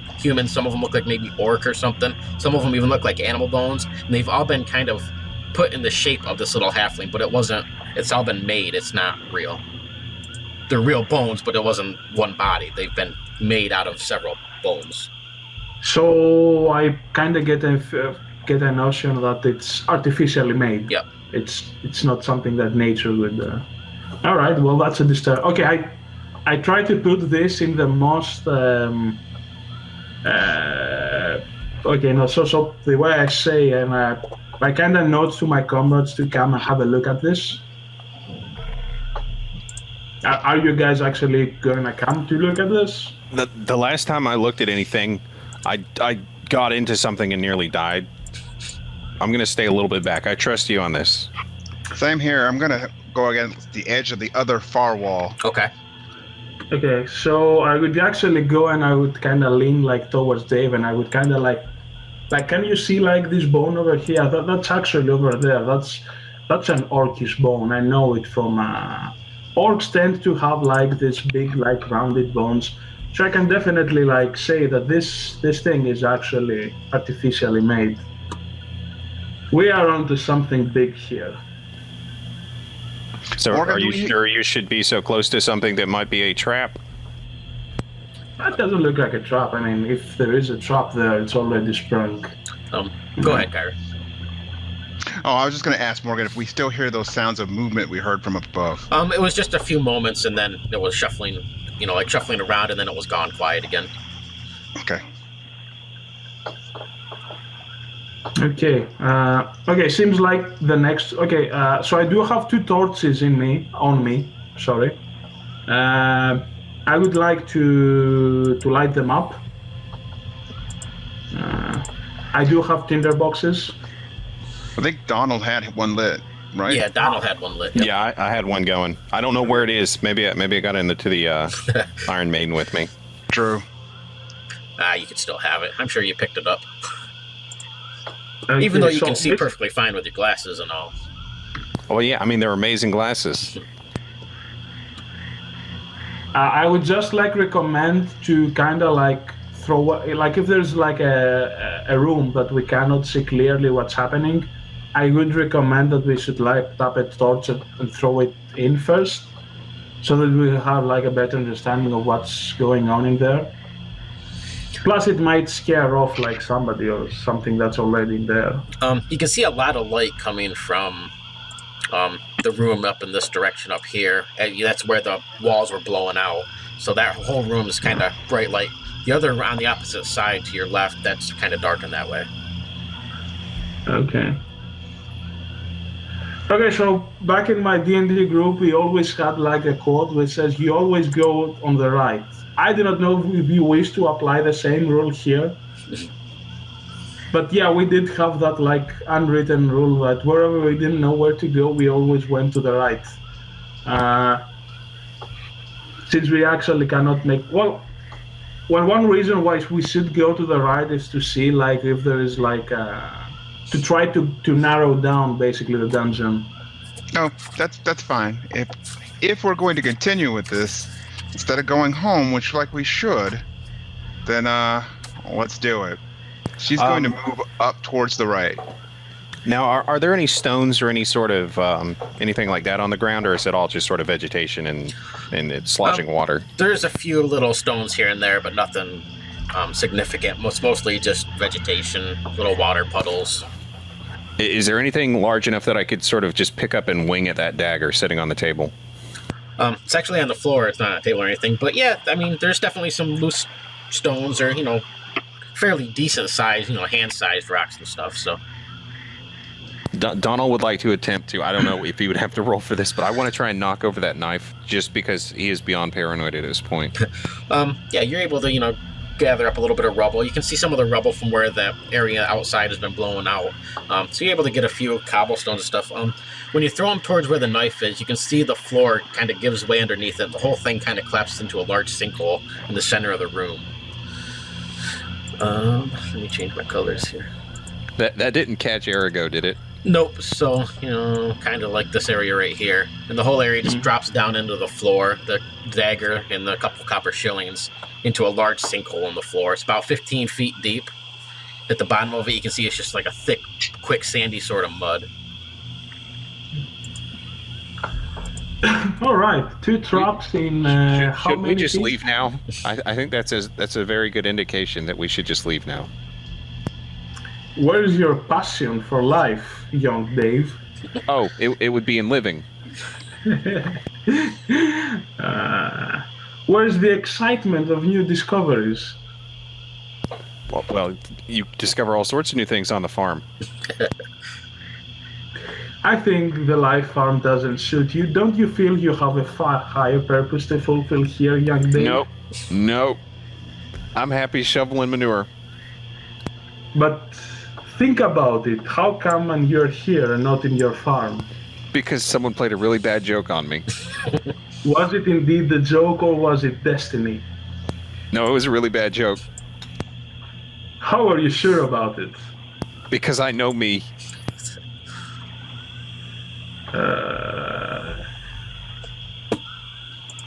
He'll still shuffle towards where Kira's making way, despite his grumping. Kira, were you going up towards the top right area there, or? Yeah, I was going to hug the wall and go towards your red circled area. Okay. Arago, where are you at? Yes, I'm actually.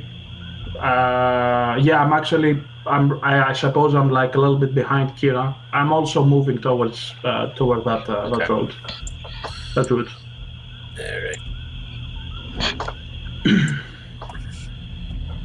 All right.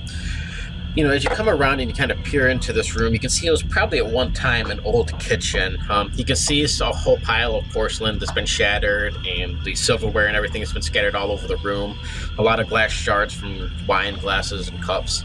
On the southern wall, there's a large old hearthstone and oven type thing of some sort that's been built into the wall for cooking, and like a stove top. It's kind of dilapidated now and kind of hangs at an angle a little bit and it's fallen apart. The chimney that was once there is all collapsed around it. The whole wall itself has been blown out. It goes from floor to ceiling, and you can actually see some of the ceiling up above is part gone as well. There is one area here again. Where the wall is on this side up here, you can see there's 3 large logs. They're connected with barbed wire, but they are propped up against the wall as if they're trying to hold the wall up. Okay. So where is that barbed wall that you mentioned? Right on the northern side. Let me change a different color here. I'll use the green, so right where the green line is there. Okay.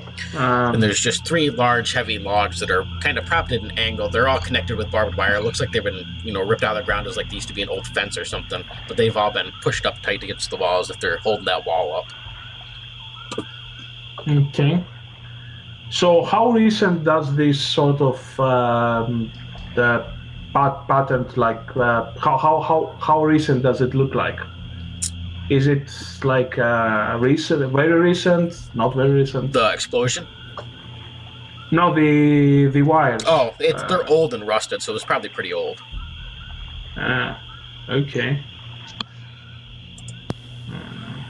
Have we seen any sort of stairs as we've been making our way around, or still nothing? Still nothing so far. If you look across into the opposite room, it's labeled with a D up there. It looks like it was a dining room of some sort. You can see most of the vegetation, everything in that room there's just huge hanging ivy that comes down from the ceiling, and just swamp and mushrooms and everything else growing in there. But you can see an old dilapidated table and chairs. It looks like an old armoire against the far wall. Okay. So we would assume that this was the kitchen and this was like the dining place that they used to eat their meal, right? That's what it looks like. Along the south is the The old cook stove. Is that what you said? Yep. I'll take a look over there, see if there's anything of interest. Yep, it kind of comes like this where that pink line is. Give me a perception check.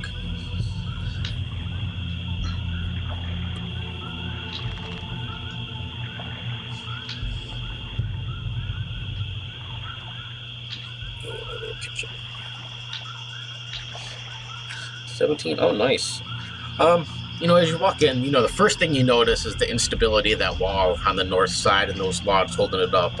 Something that you recognize, whatever it tells you. If you go over there and you mess with those, it's probably going to collapse in, so to stay away from that. When you get a good look at the hearth and you wander around, you can see that the whole thing is shifted a little bit awkwardly against the wall, and it's also pushed out a little bit. You can see a tiny little seam running up and around the outside of it as if there was a door or something behind there at one time. And it looks like it's just been covered up by the stove. Any way to move it or to move the... It's pretty big and heavy. It's mostly made out of stone. You could definitely, give it some good shoves and see what you can do. But, it's definitely heavy. I'll call Donald over. He seems to be built for that. What are we doing? What's up? There's some kind of hidden thing behind here. Maybe some kind of... somebody stored something or a vault or something. Can you move this? Let me be honest with you. I will open it, but I'm not going anywhere near that after the last door I opened. You got it. I'll go in if you get it open. Deal. Donald will sort of... I will try to interrupt you, and I say, but Dave, now with your new armor, you're almost invulnerable. You said almost. Donald will kind of square himself up against the stove and start pushing. All right. I'll give him help if that will help. Yeah, definitely. But I don't. Give yourself. You're gonna use your leverage, so give yourself a boon plus Kyra's helping. So give yourself 2 boons with a strength check.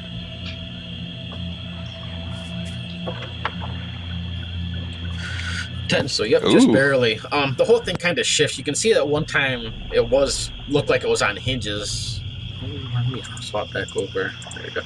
Hinges over here on the side, and the whole thing kind of shifts out a little bit and swings open.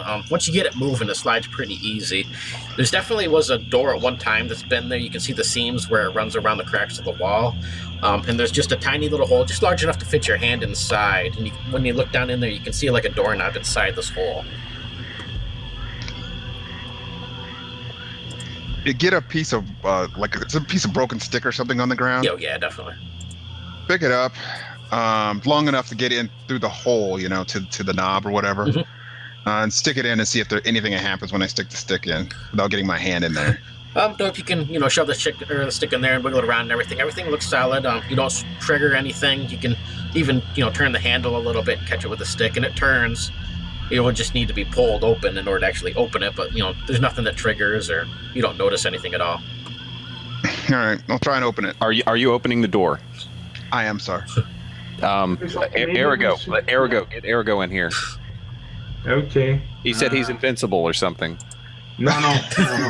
I never said I was invincible. I distinctly remember him saying something about him being invincible. I agree with you. He said he's already died. Right, and he's come immortal. Back a couple of times. Yeah, well, I can definitely try looking into a room. What's the worst that can happen?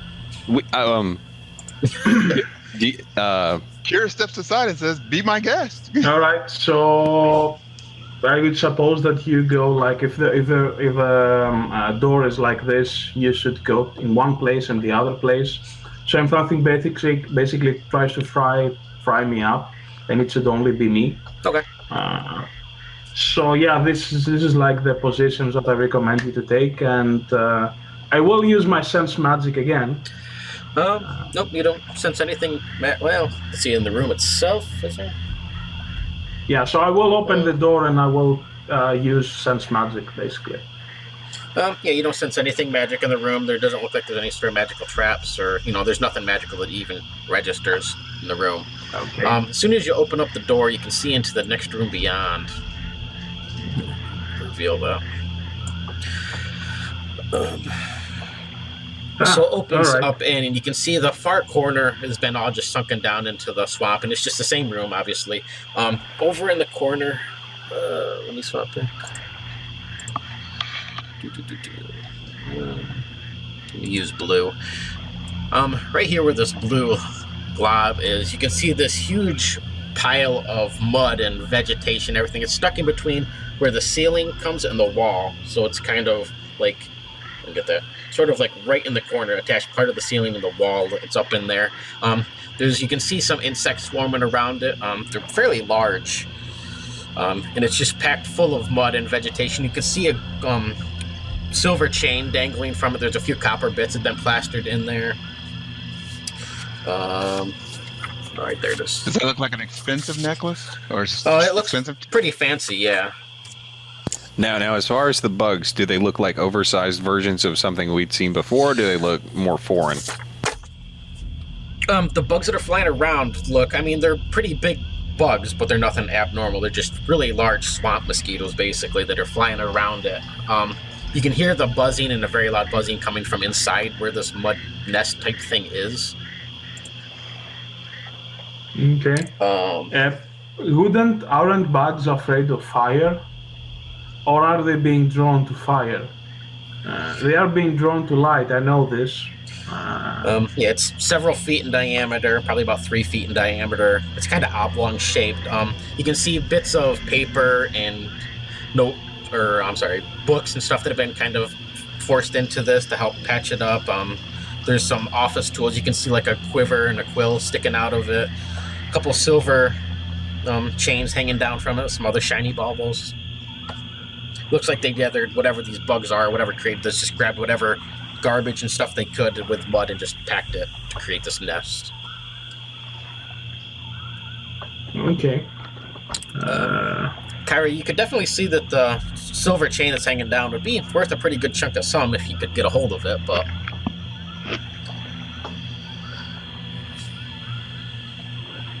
That may be our only treasure from this. Maybe. Do you see how large those are and how many there are? They're bugs. Bugs are scary. Weren't you raised in a farm? Yeah, and I know to be afraid of bugs. As you're looking into the room, on the right-hand side, you can see almost like a balcony sort of area to the side and the steps that lead down to the basement. Those steps go down. Oh, they go down. Well, I kinda say, all right. Well, the worst thing that the bags can do to you is they can spread some disease or so. Well, I'm immune to disease. I think I will try to fetch that chain for you guys. Since you need to eat and sleep and do all these sort of things. All right, so I will start moving towards the...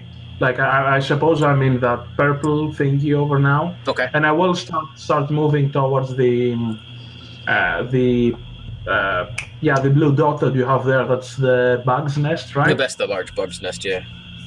All right. So, but as I'm doing this, I have like my quarter stuff, and I'm like tucking in front of me to try to avoid because I did saw that in the previous room or in the main hallway that the ground collapsed. Mm-hmm. So I am trying to be overly careful if something collapses underneath my feet. Okay, so you just like using your staff as to prod the ground for you. Yeah, right. like a 10-foot pole. Right. Give me a perception check. All right. It's going to be 3 banes. All right. I should mention that Donald is still on the other side of the wall, cowering next to where the stove is.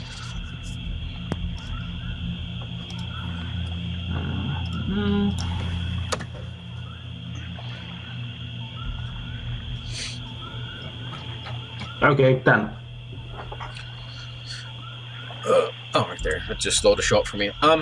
As you move forward, you can see this really strange oblong sort of shape underneath the water. When you jab at it with your staff, it feels almost like you're hitting something semi-solid. It's much thicker than the water itself, and when you pull it back, you can see slime like dripping off the end of your staff. The whole thing kind of shifts a little bit and it starts moving towards you slowly. All right. So should I will try to move backwards. All right. Would you like to take a fast action or a slow action? A fast action. All right. So as you move back out of this thing, you can see like this huge watery, slimy, mucus-looking thing kind of lunge up out of the water to try and engulf you. You're able to move out of the way in time. It just kind of splashes back underneath the water. All right. I was able to avoid this by the skin of my teeth, of my teeth, as the perception check suggests. Well, I think that little chain's gonna cost something more, guys. But the bloppy thing, it's still stationed there, right? Yeah, it doesn't come out of the water, so as soon as you move away from the water, it doesn't go past the edge of the water. It moves up to it and kind of like spreads out across the whole water, and you can see it's some sort of slime or ooze living in the water, but it doesn't come out of the water. Can I see the chain? I mean, is it clinking onto something? It's just packed into the nest. It hangs down maybe a couple inches, enough to get a hold of, but you'd have to get over to it. Okay. Damn, that's a neat situation to have a spell like Mage's Hand, but but the ooze, the bloppy thing, remains stationary. It doesn't go out of the water, right? Nope. Okay. Donald, you're still back by the stove, right? Oh yeah. All right. As you kind of glance around, you look over across the hallway into the dining room area. You can hear a large thumping, as if something's moving around over there. Once the thumping stops or whatever, you hear some clanking, like something's being dragged, and then it starts to stomp, and you can hear it like kind of fade away a little bit, and as it's up above you again, like somebody came down and got something, and then went back up. Do we still care about that necklace? Because I think someone's running around in that dining room looking place over there. If they are coming toward here, maybe we can ambush them. Maybe. Do you think they're coming this way? I think someone came down, got something, and then went back upstairs. Oh. Which means that there are stairs over there, which means we can go and find out what was throwing flaming skulls at us. Which is the whole reason we're in this godforsaken tower. All right. Well, if there are stairs that go down this way, then yes, the stairs that go up, I mean, from the way that it's been architectured, then yes, probably the stairs that go upstairs are over that side. Yeah, why not? Let's go. Yes.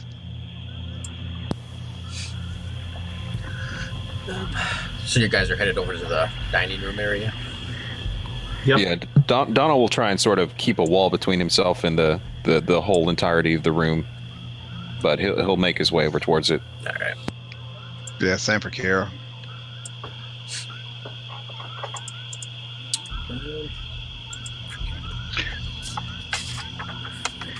All right. Yeah, as you get in there, you kind of see the same birds thing. It looks like it used to be a dining room at some point in time, but it's all overgrown with, swamp vegetation. So there's like thick ivy and vegetation hanging down from the ceiling. The walls are covered in slime. There's mushrooms and fungi and stuff like that growing on the floor. The whole room has a really dank smell of like rotting vegetation. When you look around, you can see all these little translucent frogs hopping around. Kyra, do you have any kind of armor or blades on you? I wear leather armor and I have a dagger. Okay. Dave, you just have a club and things. Erigo, you're all metal. Yeah. As Erigo starts to come into the room, you see like dozens of these little frogs kind of hop towards him, and they leap like off the plants and off the walls and stuff, and they splatter themselves onto the side of his machine, and they look like they're jelly of some sort, and they just splatter. They still keep a sort of frog shape, but they just, like smear themselves across his entire body. Kyra, they're immediately attracted to the metal straps on your armor.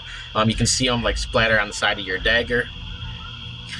All right. Ergo, when you look at these things, you can see almost immediately where your armor or your metal plate and stuff start to corrode underneath these things. So is my armor plating start melting or something? Pretty much.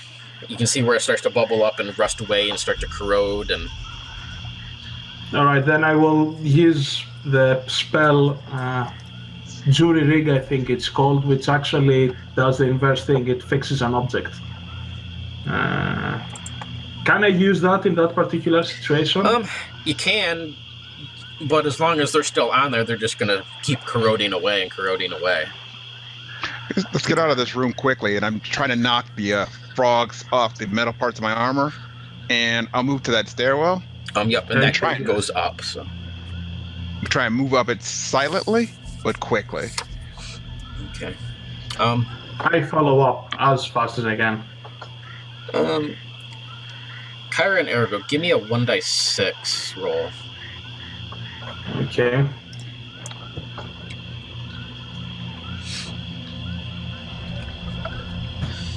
And Ergo's one. Oh, okay. ace. Kyra, you're able to, shake this one slime frog thing you got on you off without too much of a problem and make it up the stairs. Ergo, the more you move into this room, they just cover you, so you're just covered in this thick slime. You can feel it burning away at your metal plates. You don't take any damage because it's not physically hurting you, but it's just corroding it and making it really brittle. Quick question. Doesn't he have a spell on?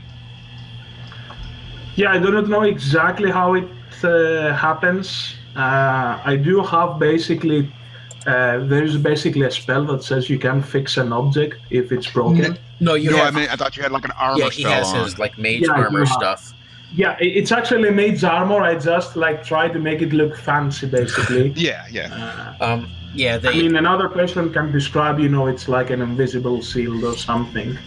It does seem like it protects you a little bit, but they're not physically harming you, so it's just corroding your metal plating and your gears and stuff. So well, Ergo definitely seems disturbed from it, but as long as he functions, he will keep moving on. As they start, once they start to corrode through, they'll just kind of fall off. It seems like they get their fill, or like they're eating away. So as you kind of get up these steps and you look around in the other sea, you just have like big holes in your metal plating and where it's been corroded away, and it's tainted and rusted and nasty looking. So now you can actually hear my actuators, like since probably they ate some of my gears. Now you can actually see me, like when I'm moving, you can actually hear me doing So I'm not that silent anymore, I guess. Let's see. Kyra, you're trying to be silent. Why don't you give me trying? Why don't you give me an agility, but give yourself one bane since you got Aragol grunching and grinding his way up behind you. I'd also mention you have Donald, who is about as stealthy as a cow, trying to also follow you up. All right.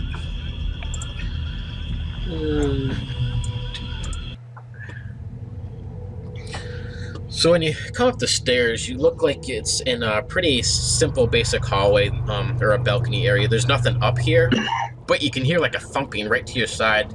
Kyra, I'm assuming you were in the lead. So as you come up to the top of the steps and you look around, you can see this huge, hulking sort of figure. I got a picture of it, actually. There you go. Oh, wow. It looks like some sort of deformed turtle frog sort of thing. He has a sack thrown over his shoulder that's kind of hanging open, and you can see all these little skulls inside of it. The whole place smells like absolute oil, and something's been soaked in like gasoline or oil of some sort. It doesn't notice you as it's heading up the steps. So it's going up the steps to the right as I'm coming up the steps on the left, correct? Correct. Okay, I just stopped dead, just like, I don't want to be seen. And I probably turn it back a little bit and just put my finger up to my mouth, like, be quiet. Oh, good lord. That's terrifying. Donald would actually say this out loud. So are we all able to see it? I mean, it's just large enough for Kyra to, move up because you're kind of in line. So she was the only one that would have seen it. Kyra, as you watch it go up, it doesn't notice you or anything, but it kind of goes up these steps and it lifts a little hatch at the top of the steps and like goes up on top of, and you can see daylight come down through this hatch where it's probably up on the balcony, and then it closes itself, the hatch behind it. You can hear it moving around up there, and you can hear like as it dumps this bag of skulls that it had as they roll across the rooftop above you. After it closes the hatch? Yep. I turn back to them and I just I can't, it's horrific. I can't describe it. It's some kind of frog monster turtle thing. That combination doesn't seem too scary to me. What exactly did you? Huh? And had a bag of skulls. Oh, Well, we have seen worse than a bag of skulls, right? now you mean we as in the royal we, or?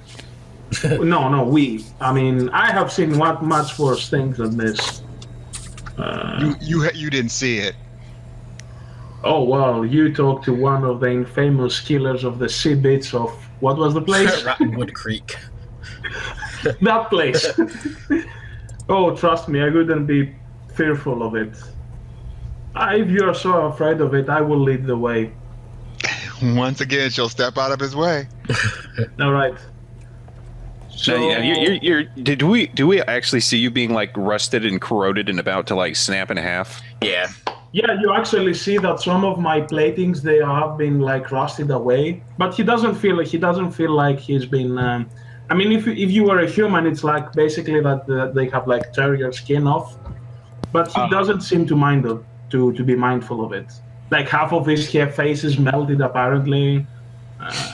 We can see some lights, like it's like kind of you get like a Terminator vibe basically at this point. Yeah, Donald would step in front of him and just sort of say, I'll get this one this time, and he'll make his way towards the hatch. Donald, he's a machine. What are you doing? I honestly don't know, but let's just go with it for now. Are you going up the other steps to where the hatch is then?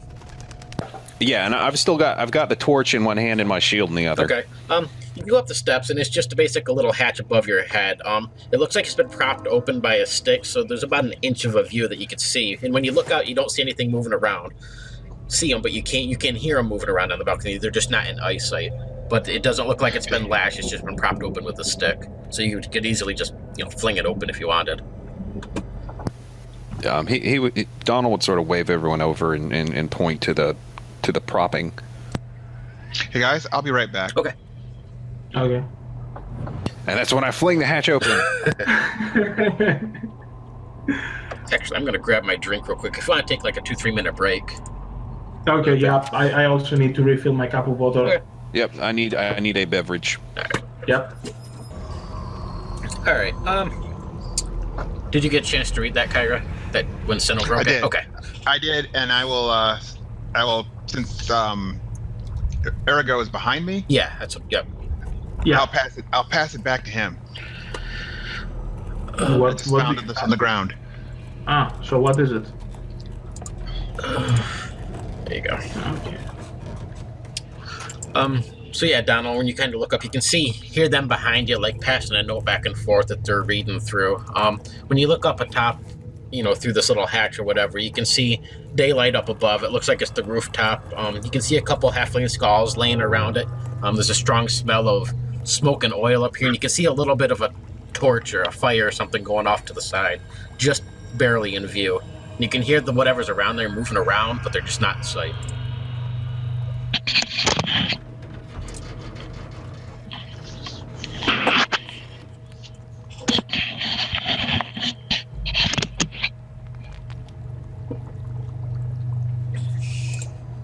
Is he back? Sorry. I'm just reading this thing real quick. No, that's fine. That's what I figured. By the way, congrats for your writing. It's written very well.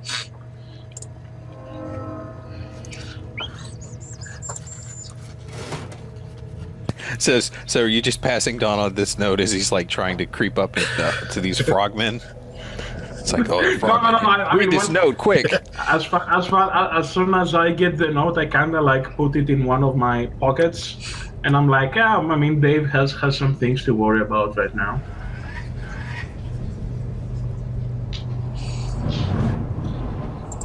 But yeah, I just sort of look back at the two of you for some sort of confirmation to whether you're. Oh no, you got it. I'm like, I kind of give you like you got it. You go ahead. This is the moment giving like a hand signal or something. This is the moment where we start charging, where we shout all charge, right?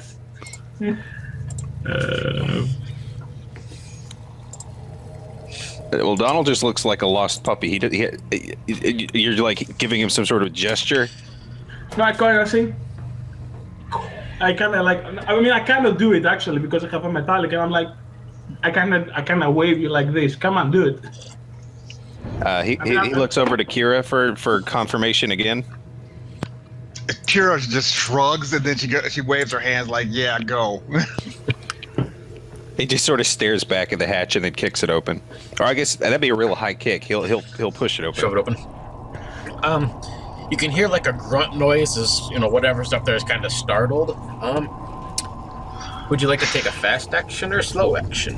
They're going to be surprised, so you basically have a free turn of doing just with you guys. They won't do nothing.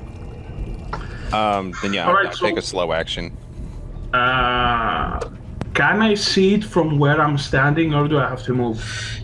You would have to move up there to get to him. I mean, when he flings the hatch open, you can see up into the sky, and you can see that it's up on the balcony and stuff, but whatever's up there and moving around is back behind the hatch where you can't quite see him.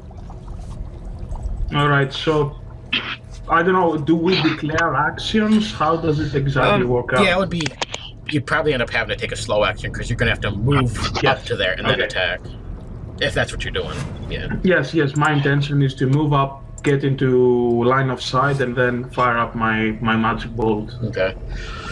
And Kyra? It's going to be a slow action. I want to speed up there so I can get next to Donald, Okay. and then see what we've got to deal with. All right. So, Donald, what is it you would like to do? Now let me see. For my position, what sort of movement would I have to take to get on top? You can just sort of finish. up onto the The roof? stairs actually lead right up to the top. You don't have to climb up or anything. Just fling the hatch open and you can just climb up the last couple of steps. When you do that and you come out on top, you can see two of these large frog creatures that are up there. One of them has the sack of skulls that he was dumping out, and the other one is been soaking them in this little bucket full of oil. You can see a little fire next to him going from where they were lighting these skulls to throw at you from before. It looks like they've been setting up a whole little defensive position up on top of here. Both of them are completely surprised by you appearing up here, though, and they're definitely within range from where you're at. I can swap you over to the other. Once you get up here, you can see that it's just been downpouring outside, so the rain's coming down really heavy. Yeah, the rooftop's pretty small, so you can easily move right up to them into melee range if that's what you wanted to do. Yeah, could I charge the one who's standing over the oil and basically attempt to knock him down? Okay. Let me turn that audio down just a little. And I believe their defense is a 14, but let me double check. Page 249.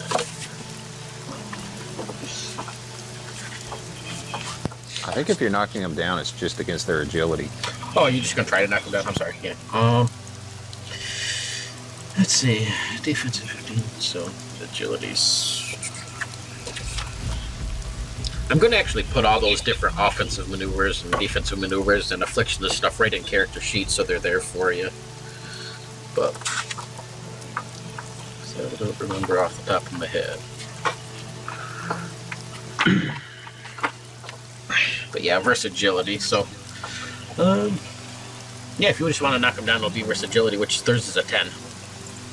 Okay, and would I get any sort of benefit from surprising them and then pushing them over on a slippery, wet rooftop? It's at an angle as well, too. Are you just trying to knock them down, or are you going to try to push them off, or? I'm just trying to knock him down so that maybe somebody can, coup de grace him or something along Okay, those lines. yeah, give yourself, how about 2 boons? That sounds good to me. And it's versus 10, so. There is, well, I won't come up in this case. When you guys do use attack actions, though, I did put attack for your weapon somewhere down in your sheet. Wow. I had to really work at that one. Let's see what you get. 12 minus 10.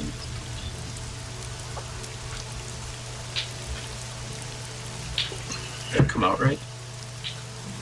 Oh, yeah, because you rolled a 3. Okay. Alright, yeah, you're able to, get over there to him, and you kind of swing your club and try to move it around, but it's like hitting a solid wall. This thing's easily about 10 feet tall, and you just kind of come up to Oh. a solid What? Whack. All right. I guess I should have had a bit more reference about how large they were. He looked a little bit smaller from your point of view when you were just rushing up there, you know. But once you come up next to it, he's a couple feet taller than you are. You can feel when you come up to it and you hit it. It's covered in a hard sort of carapace, almost like a turtle, but the flesh itself has been hardened like stone. Time to back down like a real man. Kyra and Ergo, what do you guys like to do? You see Donald go up and, try to club this thing and knock it down to the ground and stuff, and it just kind of bounces off with a twang. But I'm gonna run over so to. who plays first? Is it me or Kira? Either one of you, it don't matter. You're both moving fast, All slow, right, so. Slow. Okay, so I will try to tell her to wait a little bit to finish my spell. So what you see actually is that again this metallic thing that kind of swirls around me, it becomes fixed in a certain posture, and then it starts maneuvering and it starts spinning and spinning and spinning around. And I shout very loudly, Astrapi pare fotιά, which actually in high archaic means lightning bolt. And you basically, and then there's for a brief moment there's a sudden light from this contraption, and a blue beam of pure lightning bolts hits the. He tries to hit basically the frog, and you, Dave, from in a split of a second, as soon as you hear the words, you kind of look over your shoulder and you see that the lightning bolt passes right next to from your face. So I do not know where else I will hit him. If I do hit him, some nice thing will happen. Otherwise, I will. All right. Is it versus defense or? Yeah, it's my intelligence versus his defense. Right. Defense is 15. All right. So it's just an intelligence. Yes. All right. Oh well. Okay. I suppose that it bounces on top of his yeah, you can see stomach. the electricity kind of pulls across his body, but it seems like he just shakes it right off. Like he's been in, this electricity doesn't seem to bother him one bit. Whatever, it just kind of washes across his carapace. And I say, damn. Kyra. I'm going to rush up to where that bucket of what was it, oil or gas or whatever it was. Oil. Yep. Next to him. I want to use a move to run over to it and an action to grab it and toss it so that it covers them. Yeah, they're both kind of next to each other. You could definitely cover them. You can run over there and just dump it right towards them. So yeah, they're just covered in this oil. Yep. And then I'll yell for one of them to light them up. Light them I up. remember Donald had a torch, or somebody had a torch. Donald does, Yeah. yep. All right. And they don't get to act, so this would be round 1 per se. Would you guys like to take a fast or slow? Fast for me. Okay. Slow for Donald. Okay. Slow. All right. So, Ergo, what would you like to Actually, do? no, I'm sorry. Let me take that back. Fast. Okay. Ergo and Kyra, then you guys are up. I will play second this time. All right. Both of them are covered in this thick oil. Right. So mine is I'm going to move away from them because I'm expecting somebody to hit them with flame or a lightning bolt or something. Okay. All right. So you see Kyra running back. Okay, so I will throw my torch on top of them. All right. I will try. Are they both clinked in oil? Yep. Okay, so They're I right will beside each try other, to- so. Okay, so if I throw my torch, can I not? Because there are two of them, right? Yep. And Dave is actually. What's your character's name? Because I've been calling you Dave, and I just realized how awful I am. Donald. Okay, so and I suppose that Donald is locked in combat with him, so I wouldn't like to throw my torch to the the One that he's not creature in combat? that he is. Yeah, no. So I would try to throw it to the other one. Okay. So what would you like me to roll? Is it like an agility It'll check? be an agility versus his defense. Do you have anything that gives you a bonus for that? No, I don't think so. unfortunately, I don't. But could I make it light up with my lightning bolt thingy? No, Light- right? Lightning bolt, if you could hit it, I would say it would spark it, yeah. All right. So, well, it's my second one for the day. So, but I do still have to hit him, right? I do still have to Yeah. to claim. It my would be an intelligence. easier one, though. I mean, it would be agility versus his defense of 15, or your intellect versus agility of 10. Okay, so I will shoot again my lightning bolt there. All right. Okay.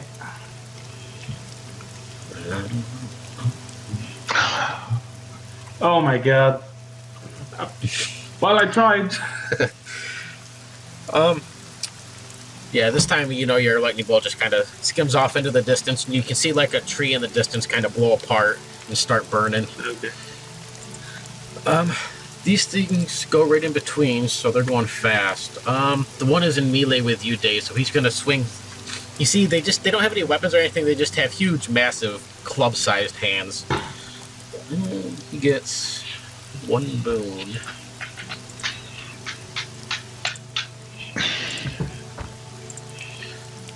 Let's see. And what is your defense at the moment, Donald? 15. All right.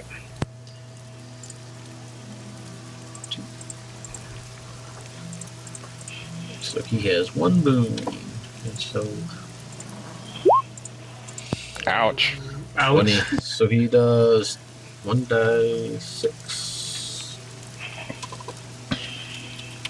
1d6 plus 2. 7 damage as he just kind of clumps down and clobbers you. When he does, he clobbers you really solid across the jaw, but he also grabs a hold of your shirt and he kind of like starts dragging you towards the side of the rooftop. Give me a strength check to see if you can break free from him. Just a straight strength? Yep. You're gonna have 2 banes. 3. All right, so he grabs a hold of you and he clubs you and then starts dragging you to the side as if he's gonna throw you off of the rooftop. And you are up. Whoever went slow, Dave or Donald. Sorry. Yep, that'd be me. Yep. Now, how close are we to the edge now? You're about 10 yards, so he wouldn't be able to throw you off until his turn again. All right, I'd like to try and knock him down again. Okay. Sweet. And that'd just be a straight strength or anything plus or minus? You're locked in thingy, so I'll give you 1 boon because you're actually already in grappling or what it grabbed with him. So give yourself 1 boon. And you're trying to knock him down. So yeah, it's going to be against his agility, which is 10. And it's going to be your strength. 15. So Okay. Yep. How do you knock him down, And- or what do you do? So he's got my shirt. Yeah. Basically. Yep. Slip out of it and then just use that as sort of a counterbalance to just flatten him. Okay. And then as my move action, I just like to drop the torch on him. All right, that works for me. You want to roll damage, or do you want me to? It's going to be 2d6. I'll let you do it since you're on fire today. Pun may be intended. 8. Wow. And fire damage lasts for 1d6 rounds. 1d6 unless he puts it out. So it'll last for 5 rounds unless he can put it out. And he takes 1d6 on every one of his turns. So he's got 3. And he took 8. All right. So yeah, you see him when he hits to the ground. He dropped the torch. The flames just roll off of him. He lets out a strange, squealy sort of turtle scream. You can see this long frog-like tongue hanging out of his mouth, and it kind of boils up. And that's those turns. So start of round 2, and who would like to go fast? I'll go fast. Okay. Donald will go slow again. Okay. Only one of the turtles is on fire, correct? Yep. I will go slow. All right. So in that case, Erigo, All right. So the one it is oiled, but it's not. Not on fire. One's on the ground and in flames at the Okay. moment, so he's prone. The other one is still standing there, but just soaked in oil. Okay. So the one that's already standing, who does he? Can I get like like his intention is he's like that has his gaze like lock onto Dave or to, yeah, sorry, or Kira. So, as you kind of look at him, you can see, when you turn to him and your eyes lock, he's looking right at you. He's looking at me. All right. So in that case, I will cast the name. I think it's called Magic Wrench. Now I know wrench is a tool, right? Yep. Okay. So the way I'll describe it is that you kind of see that my arm basically becomes huge. Like it elongates. It becomes like basically as long as short range is or long range is within game terms. Okay. So actually my arm becomes like, it's almost like comedic, like it becomes like a magic wrench that tries to hit him. Okay. I know what you mean. So that's See. again an intelligent attack. Intelligence against his defense. His defense is 15. Yes. This takes 1 damage plus prone. All right. So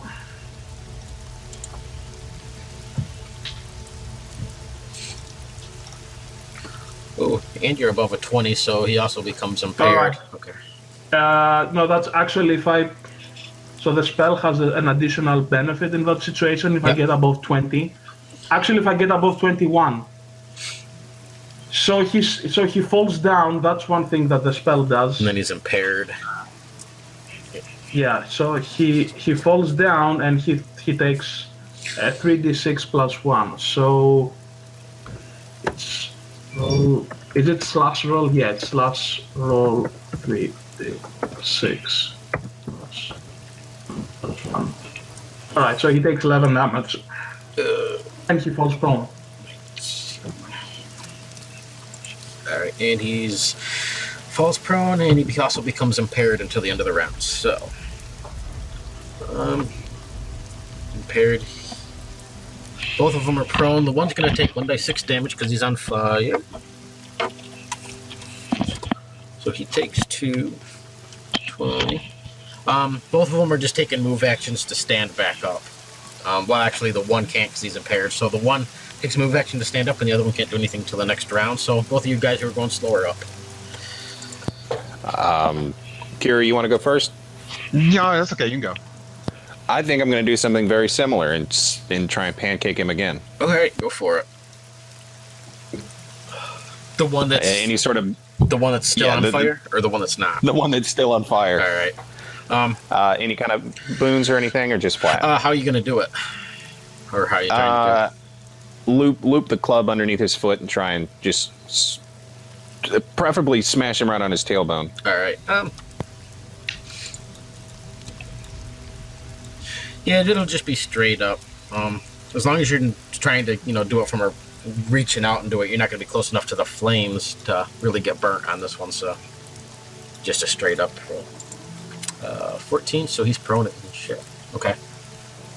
So he's prone. And then there aren't any like attacks of opportunity or anything on people getting up, are there? If he's no, not unless he's moving out of melee combat from you. So, Okay, I get you. while he's prone, you're gonna get one boon against anything you do to him. Okay, well I just have a move action left. Could I use that to just chug a healing potion real quick? Yep. All right, then I'm out of healing potions. All right. So do up your healing rate. And Kyra, you are up. I'm going to pull a torch from my backpack. Okay. And light it up. Alrighty. You can still do something else too if you want. I figure that's basically a move or basic action. So if you wanted Then I to will drop it on them or something. I'll throw it. All right. They're both impaired, so you're actually gonna have 2 boons for this. You're gonna use your agility versus defense. He's impaired, so you're gonna be worth I think against a 13. I'm going to use my trickery also. Okay. So that'll give me another boon and more damage. Okay. So I'll give yourself 3 boons.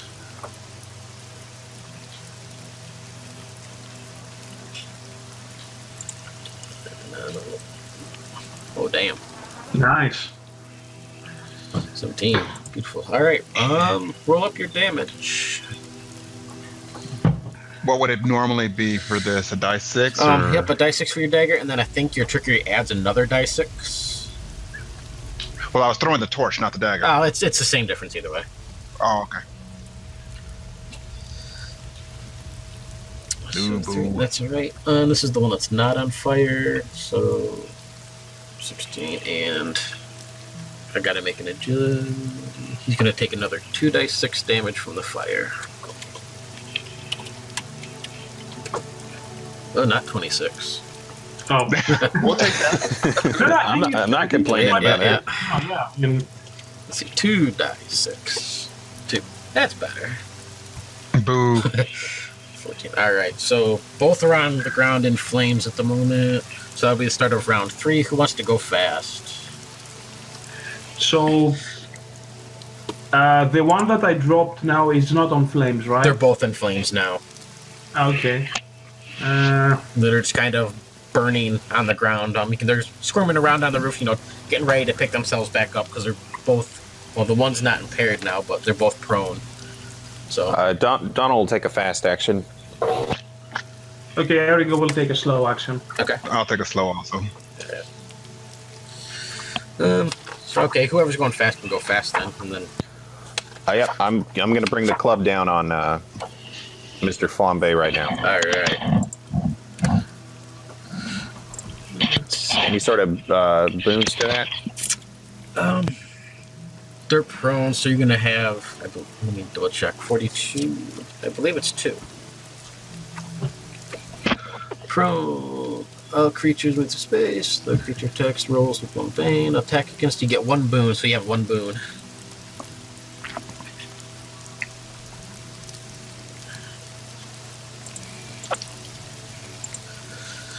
Attack 10. Damage 6.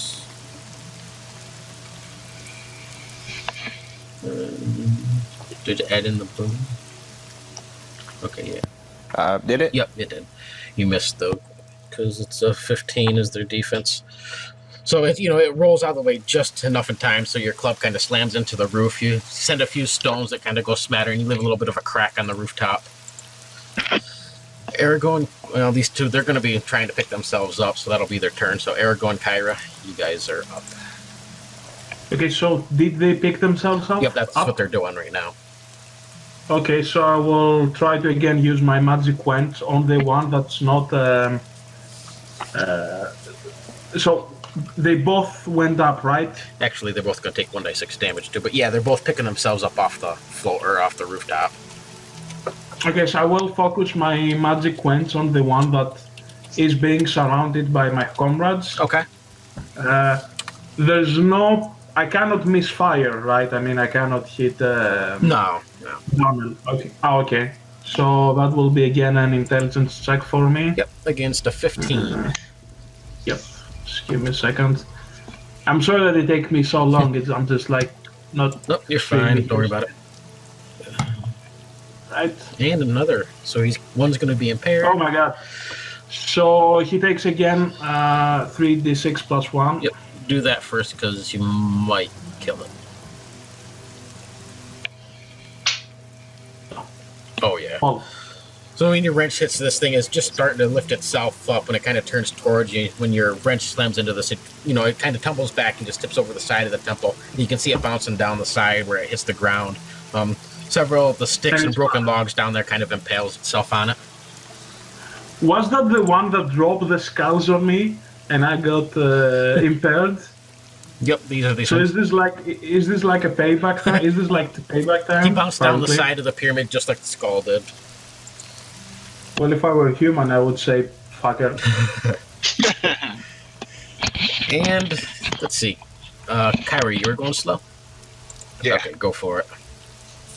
I'm gonna move and attack with my dagger. All right. Trickery against one remaining. All right, so you're going to have a boon from Trickery and a boon because it's prone, so you got 2 boons.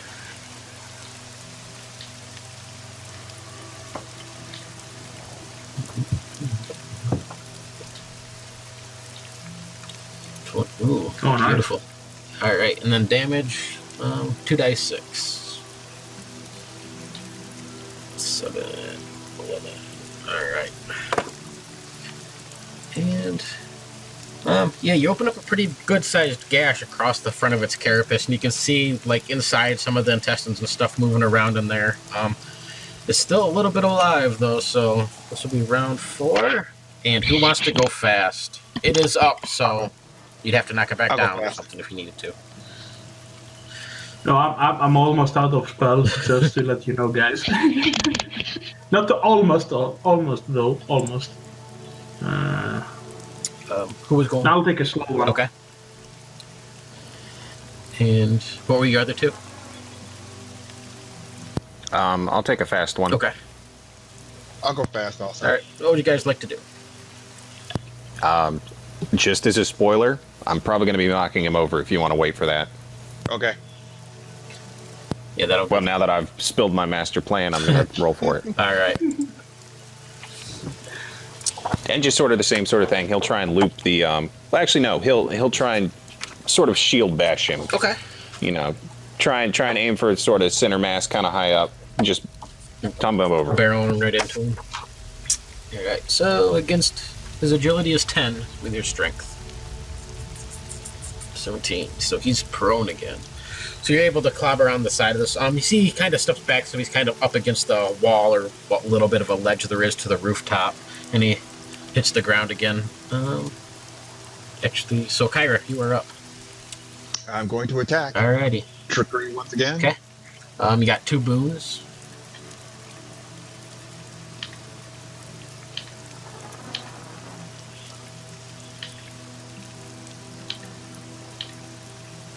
Oh, boo. Alright.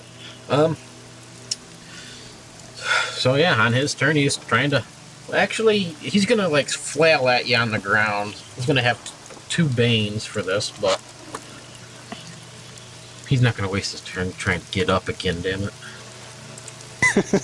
Let's see. He's got 2 Banes. What's your... I'm guessing he's going to try and go for the person who's been tripping him fairly consistently. That's my plan, yeah. So what's your defense? Is it 15 or something? Yep, 15. 15's got 2 Banes. 6. Yeah, he flails around, tries to get a hold of you the best he can, but you're able to, you know, dance out of the way a little bit and dodge him. So, Ergo, you are up. Oh, he's going to take his damage real quick. 6, 3. Alright.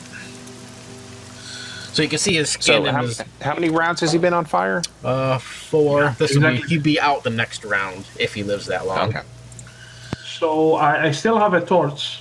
You can see all of his skin bubbling up underneath, and he looks pretty rough.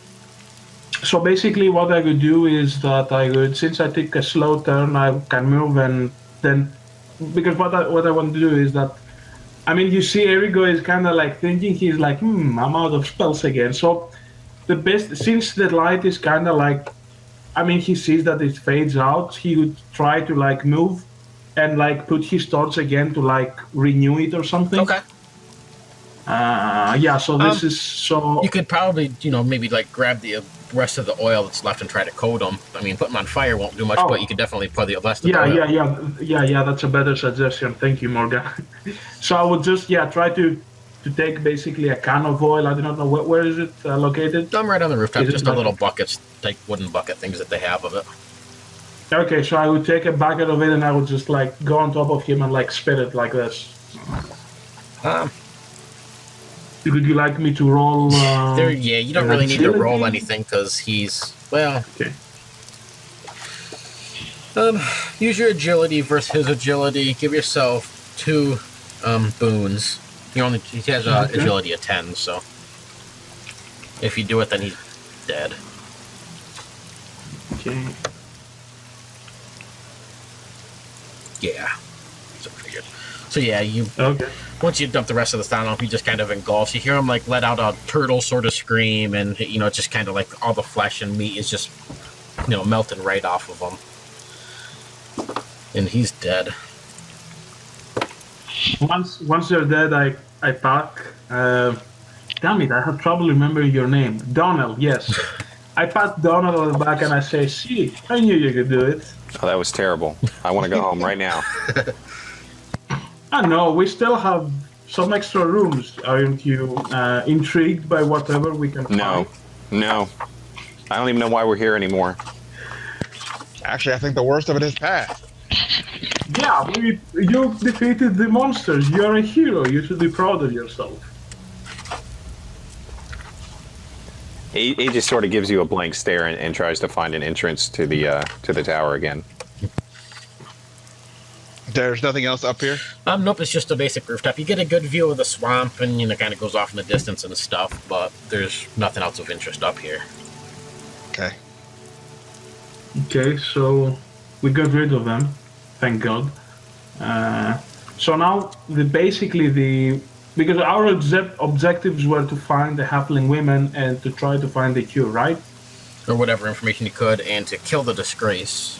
He was the one who was threatening everybody. Yeah, well, I don't see how we can kill the Disgrace in our current state. I mean, if he is the master of those things, and those things seem to only, let's say, they only obey somebody of like pure sheer strength. I mean, they are primitive mind. You can definitely see that. So I would be kind of, I wouldn't say scared because that feeling has passed away from me. Troubled, yes, troubled is the correct expression to fight him. Actually, now I'm feeling very little fear. We took the best shot he could throw at us, and we survived. Still finding them. We killed two frogmen who threw skulls at us and did little else. Exactly. Come on. You were attacked by frog slimes down there. And there's a basement. The basement. Yeah. Let's go. Well, yeah, we should definitely clear everything from the ground and above, at least. Well, as far as time-wise, how much time has passed? Probably about an hour. Oh, okay, so we're still mid-morning, kind of. Eric, Just hint that my armor lasts for 4 hours. yeah, you're still good for quite a while then. For your spells, Ergo, you still have more spells, right? I do have more spells. I have actually 2 first ones. Okay, that's what I thought. And one is defense. No, I still have more spells, but not plenty of them. I mean, I still have stuff to do, but... I'm gonna say, I'm just making sure you had it right, because you get all your 0-level spells you can cast twice, and all your first-level spells you can cast twice. Okay. Yeah, I am aware of it. I still have my bolt thrower, for instance, which can last for a whole 10 minutes. For 10 rounds, basically. So yeah, I can still do stuff. Okay. Though. Don't worry. All right. So yeah, there's really nothing else up on top of here. You have like the bag of halfling skulls. You can see that they're all clearly halfling or at least some sort of small humanoid.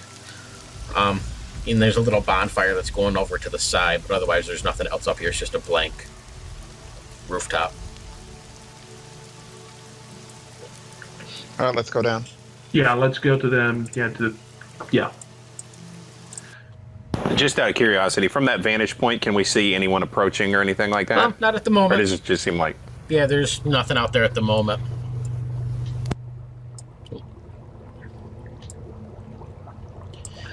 By the way, I have to say that the artwork of the monster is fabulous. I really like it. Yeah, it's something I found online, but I thought it was a cool picture. You haven't even seen the cooler ones yet. Alright,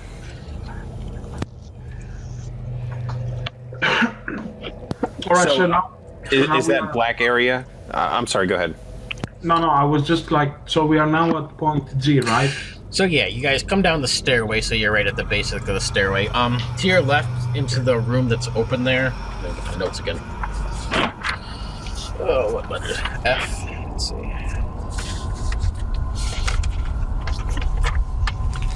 B, C, D, E, F. All right. So as you guys come down the stairwell, you can see, you're coming down the stairwell. So to your right is a little hallway that goes around your corner, and to your left it opens up into a room. in there, you can see part of a bed that's in there. A very well. It looks really nice, like it used to be a canopy bed. It has silk sheets that are on it that look very clean.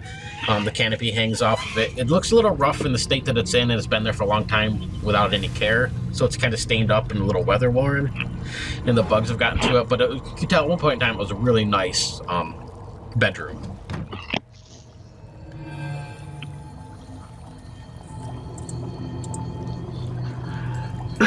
Does the fabric look expensive?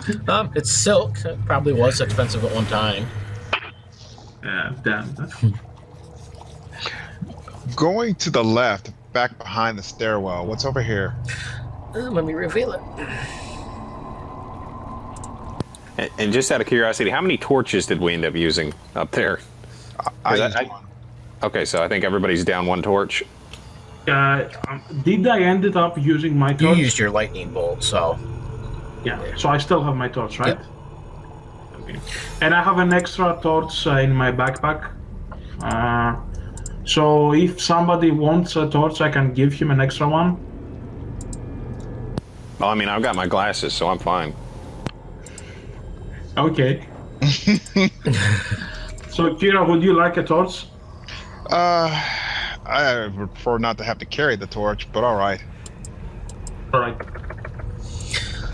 So if you guys, kind of come around and come up and in this little hallway or stuff into the room that's labeled for the H, and I didn't reveal all the way. But anyway, this also looks like a large, it was a bed chamber at one time. There's actually a window in this room that looks out over the swamp, but it's stained glass and it looks like some sort of demonic sort of creature, and it's holding a triangle that looks like or a pyramid that looks just like this one in its hands. The only other thing in this room is a huge pile of stone rubble. It's shaped sort of like a door, and it's laying right where you guys are almost at, right in here. All the rubble in the stone door itself is all shattered everywhere. There's a couple pieces of paper laying around, and there's what looks like it was a mouth, but it's all made out of solid stone, laying on the floor as well. Where is the mouth located exactly? Right around right in the hallway, right as you would walk into the room, right where that little red Okay. circly blob is. Is there anything interesting on the pieces of paper? Are you going to go pick them up? Yes. Okay. I'll pick up one that's as far away from the mouth as possible. Exactly. All right. Yeah.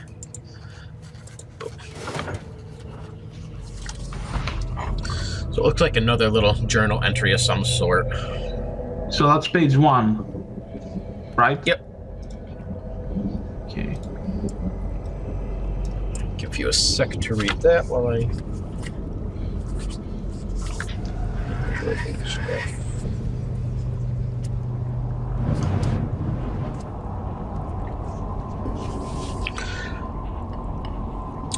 As you passed by the mouth, you stay a fair distance away from it. It doesn't do anything, but it does speak up and it says, "Disturb not this chamber, lest the world suffer." Does it also flip its It flaps its lips, yeah. Yeah. Oh well, it doesn't. I mean, I am intrigued by it actually for a moment. So, we go home now, right? What do you mean? Usually when things threaten an apocalypse, I tend to give it a fair shake. So, So if it's the apocalypse, well, it doesn't matter where you're gonna die, right? Whether here. Oh come on, Donald, you've been a proper heroic figure so far. I'm thinking, I have strong faith in you. We can continue.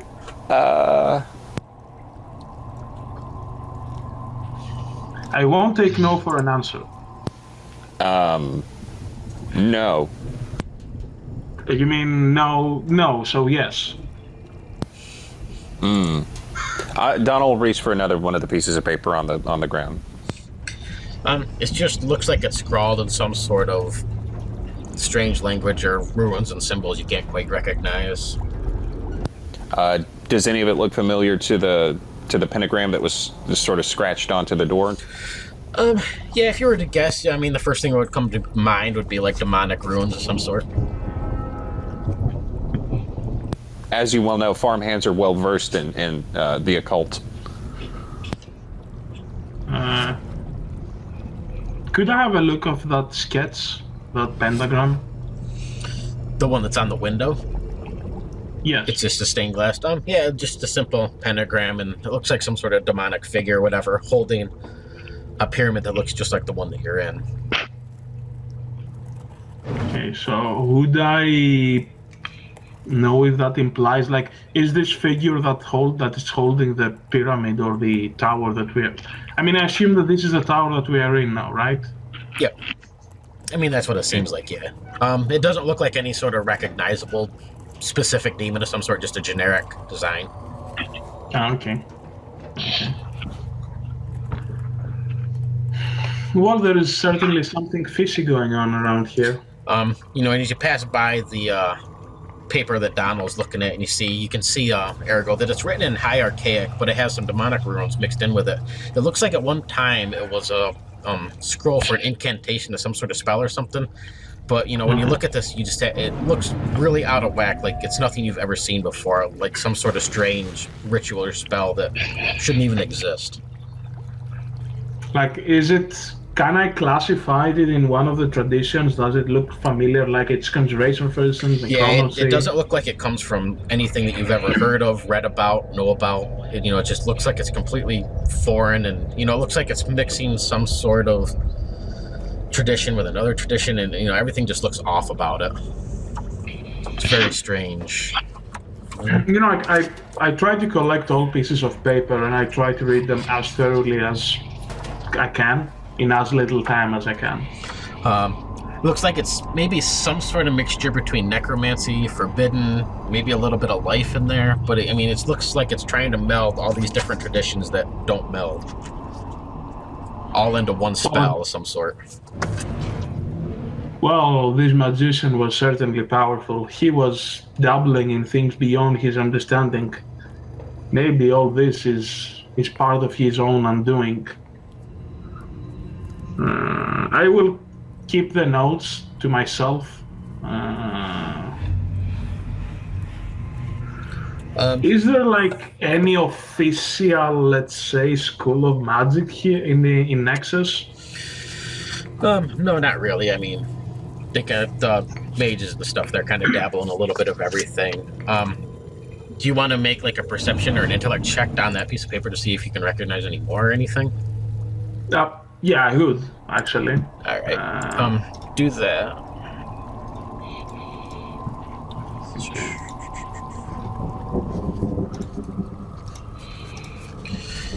Check 14. Okay, I also need to have a will check with 3 Banes. Oh, nice.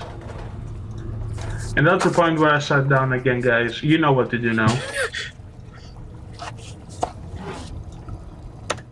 I mean, and then that's provided you're not possessed by some sort of demonic entity. Right. No, it's just a horrific failure, guys. It's not negative, right? 3. When you're reading through this, you know, nothing seems right about it.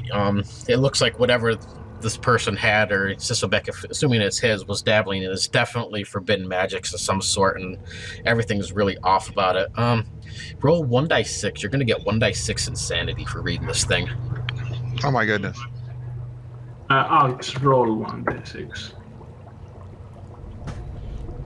Yeah, thank you guys. Yeah. So thank God. So Gain, that's the best ace I've ever rolled in my life. So happy about that ace. So gain 1 insanity at the moment, and yeah, you kind of have this whole nauseous, well, you don't really get nauseous, but you're very strange sort of feeling kind of overcome you, and, you know, like this is something you really don't want to be messing with. But there is, you do have that sense that there's probably great power in whatever this is as well. Yeah, well, I mean, you would hear, like Erigo mentions, something like this sort. I mean, but this doesn't make sense. But if he's right in the end, we will have to figure this out on our own. Just put like strange scroll or something like that in your notes for later. Okay. So who's going to man up and throw a rock through the stained glass? I can't imagine that would do something bad.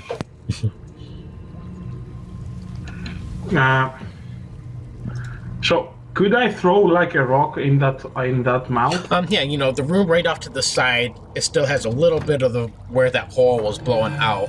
Some of the rubble, and you can see like a hole in the floor that leads down into the kitchen area. So there's definitely rubble around where you're at.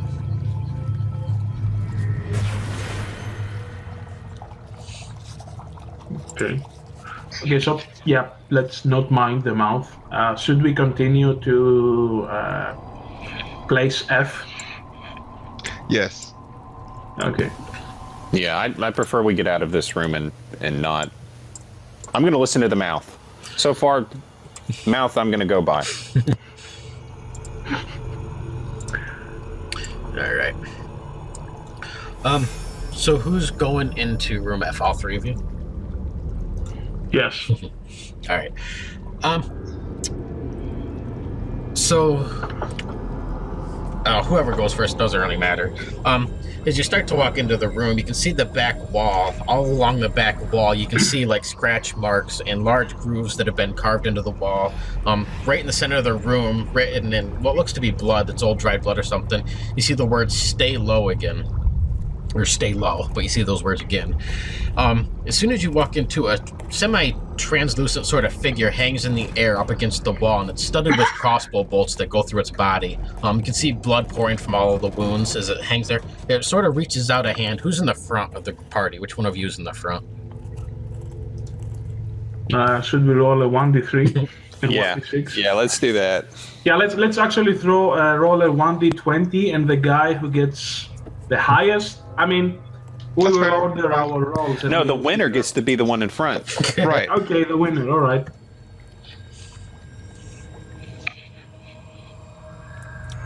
Were we doing 1d20 or 1d100?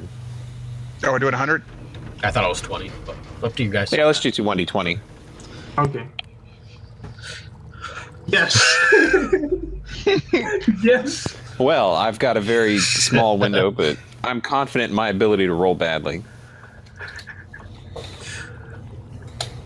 Yeah, there we go. It wasn't bad. All right, so that's the order. So Donald, it reaches out a hand sort of you or towards you, and it looks like it's pleading for you. It's mouthing something, but it's just complete silence. It looks like some sort of ghostly sort of visage. After it reaches out towards you, it points over to the side of the room where it says "stay low," and then it vanishes. Once you look around the room a little bit, you can see crossbow bolts in little holes all around the walls of this room, and part of the floors you can see looks like arrow slits or spear slits of some sort. Well, there's against.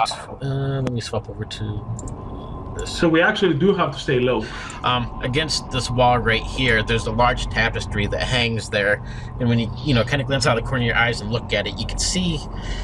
At one point in time, it was probably very fancy. Now it's pretty well worn and stuff. But the image that's on it looks like people who are digging a ditch, but that's actually moving. And you can see these people digging out a ditch, and then they're throwing bodies into this ditch, covering it with oil, and then lighting it on fire. And then the whole thing refreshes, almost like a GIF sort of image.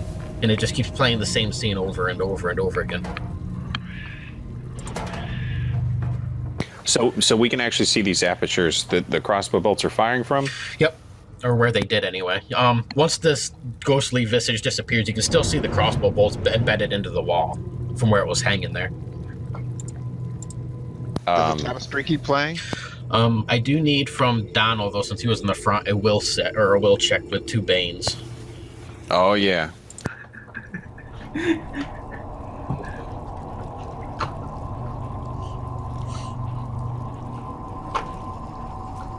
So a 3. Oh, yeah. So you gain 1 insanity at the moment, and you are frightened for 1 round.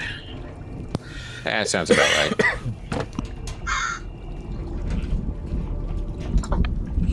Is that just from seeing the ghost? Yeah. Okay.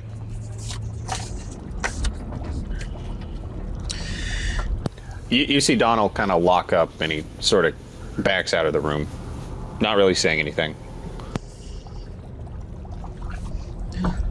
Donald, where are you going? No. Kyra, you would be next up. So when you kind of glance into the room, it looks like there's some sort of form. It looks like a woman's form that's still laying on the bed, but it's covered by these thin white sheets. Okay, so this is a different figure. Yes. Okay. Is this tapestry still playing the images, though? Yep. Okay. All right. Ghostly apparition on the bed, huh?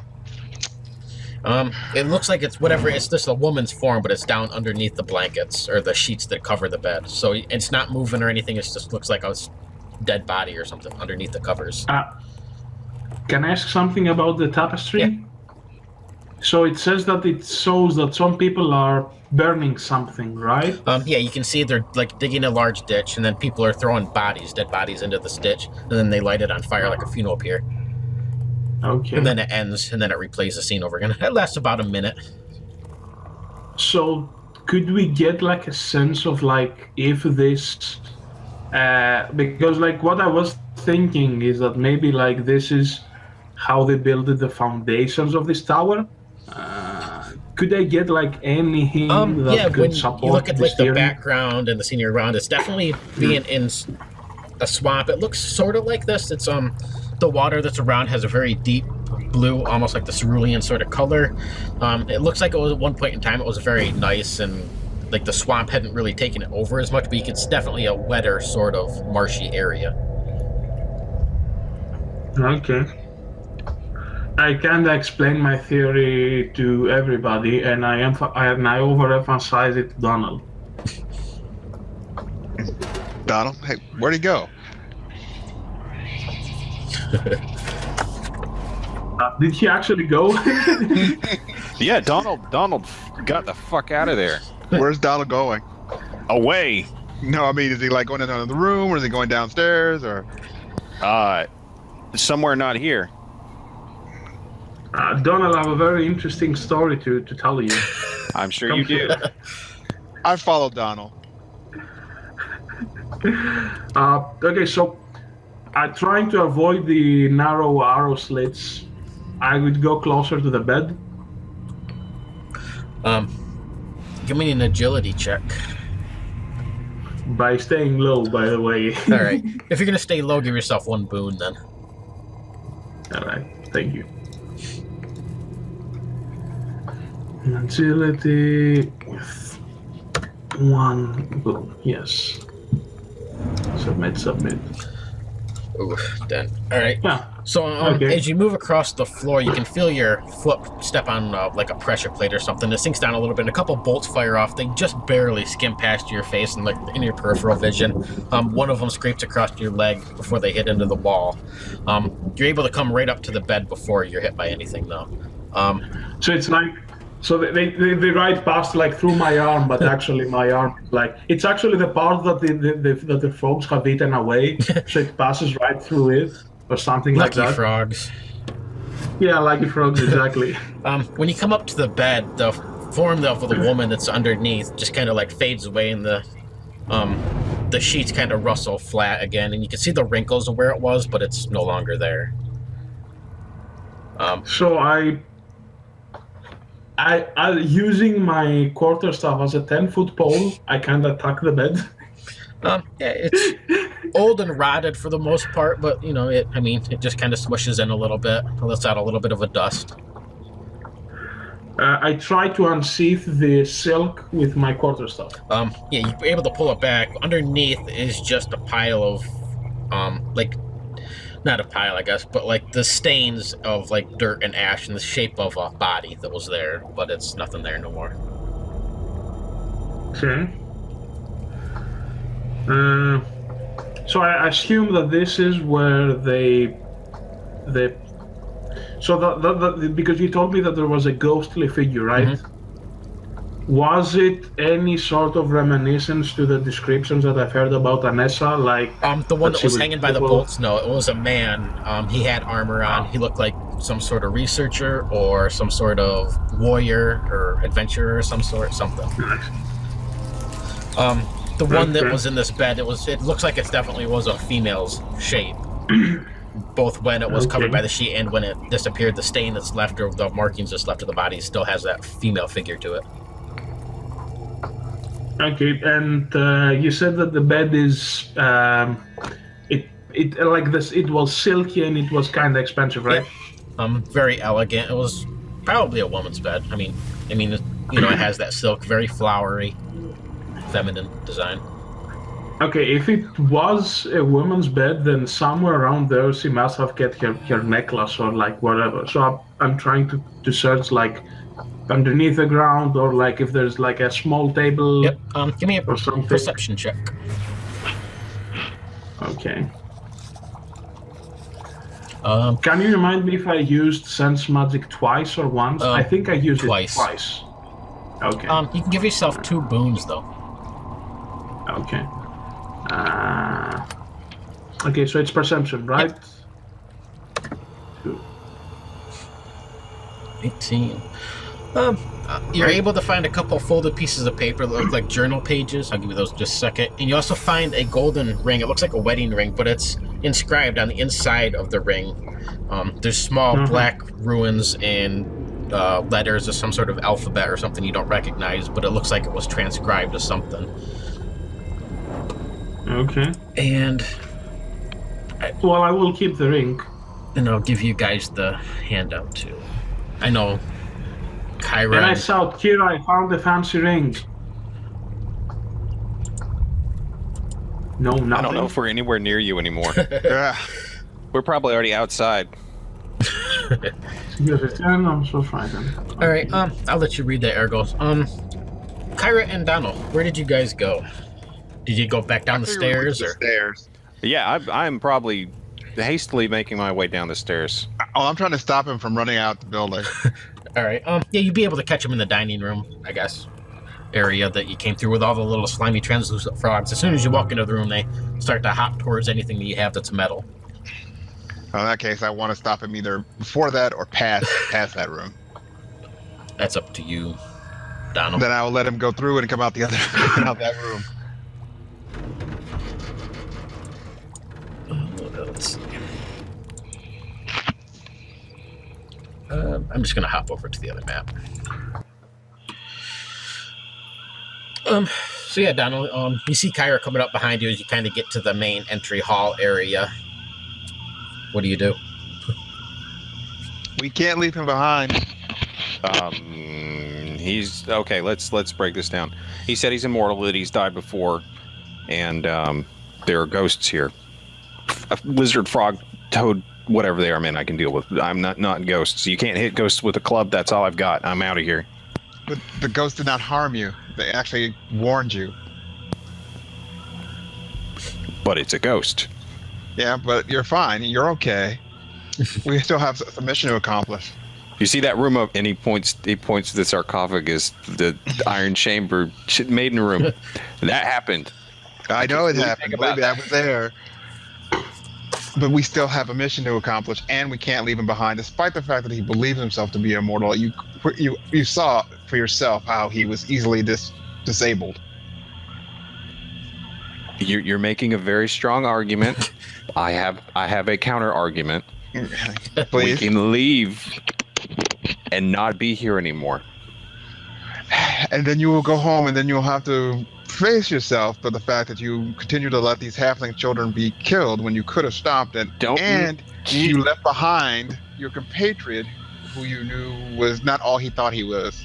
Okay, so if we grab him and then take him back to the camp, tell them that we killed the frogmen, and that they can do whatever they want from there. All right, I will. We can renegotiate this after we get our compatriot. Here's what I want to do. I want to get out of here long enough that I can remember how not to be scared, and then we can come back. Well, let's get Erigo, and then we'll work this out.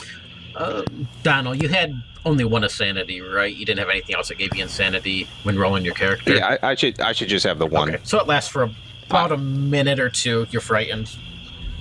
Although I do have a stalker, so I don't know. Maybe there's some built-up There's a little angst. insanity. All right, so seeing as I wasn't like, I was like, hey, I found that ring, and I see nobody. I'm like, where have they gone? So I won't. I mean, they were. I don't know if you are trying to find me, and I tried to find you, and we meet up somewhere. As soon as you come down the steps of Ergo into that room, you see all those little frogs like jumping on you and like eating away your metal plating again and stuff. Actually, didn't I found anything? Give me an agility check this time, though. Okay.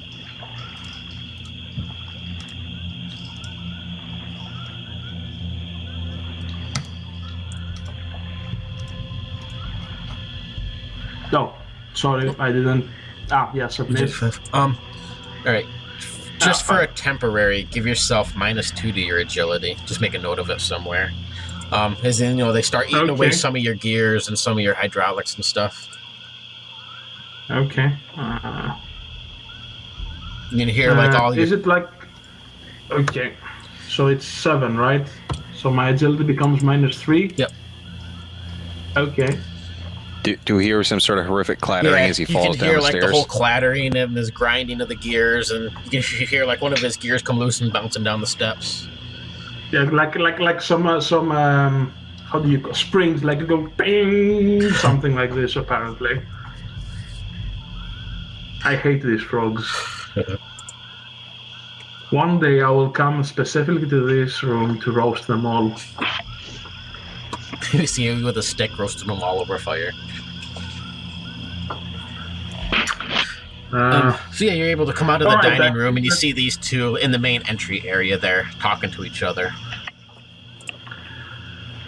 Better, Donald. No, but whatever. Let's get it done with, and then we'll never speak of it again. Agreed. Ergo, basement. Do we have to pass from the toad room again? No. Once you're out of it, you don't have to. Yeah, it's the other way. Yeah, it's the other way. Yeah. Sorry. Okay, I've got that. I remember that ooze thing, right? Yep. There was that oozy thing in that watery place, right?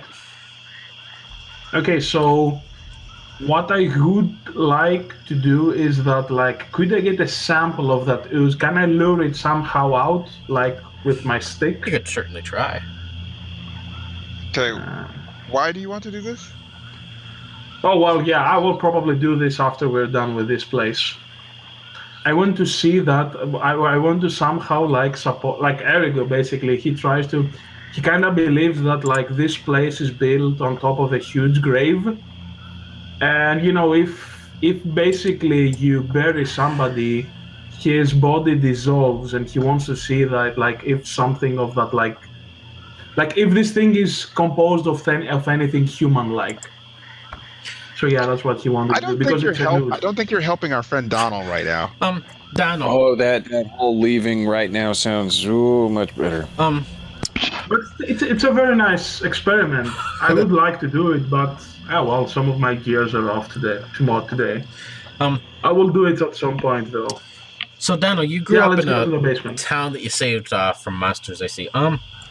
How far away was it? Like, did you have to travel far to get to this place you're working at now, or was wherever you're from fairly close? I'd say it's very far away, which makes it even more surprising that somebody had heard of that tale, which was greatly exaggerated by someone, I'm sure. And so that's why he has absolutely no idea why he's been summoned all the way out here by a lord of all people. Okay. Does he have any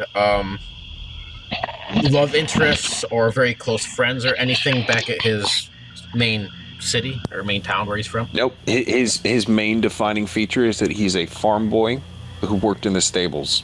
He is basically an NPC from any other game that somehow ended up as being a hero. All right. That's the best description I've ever heard about the character, by the way. He would not even have an exclamation point above his head if this was an MMO. Yeah. Let's get about comment. All right.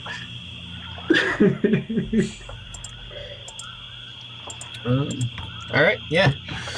What would you guys like to do? You can see if you look into that room where that water is and stuff, you can see that slimy, murky, whatever that creature is down in the depths of the water, just kind of hiding away down there. You can see the incessant humming of the insects in that nest and the silver chain dangling from it. There's other little baubles and shinies in there. And then the stairs that look like they lead down to the basement. There's a strong smell of, not rotting flesh, but like that coppery sort of smell that blood gives off when it sits out.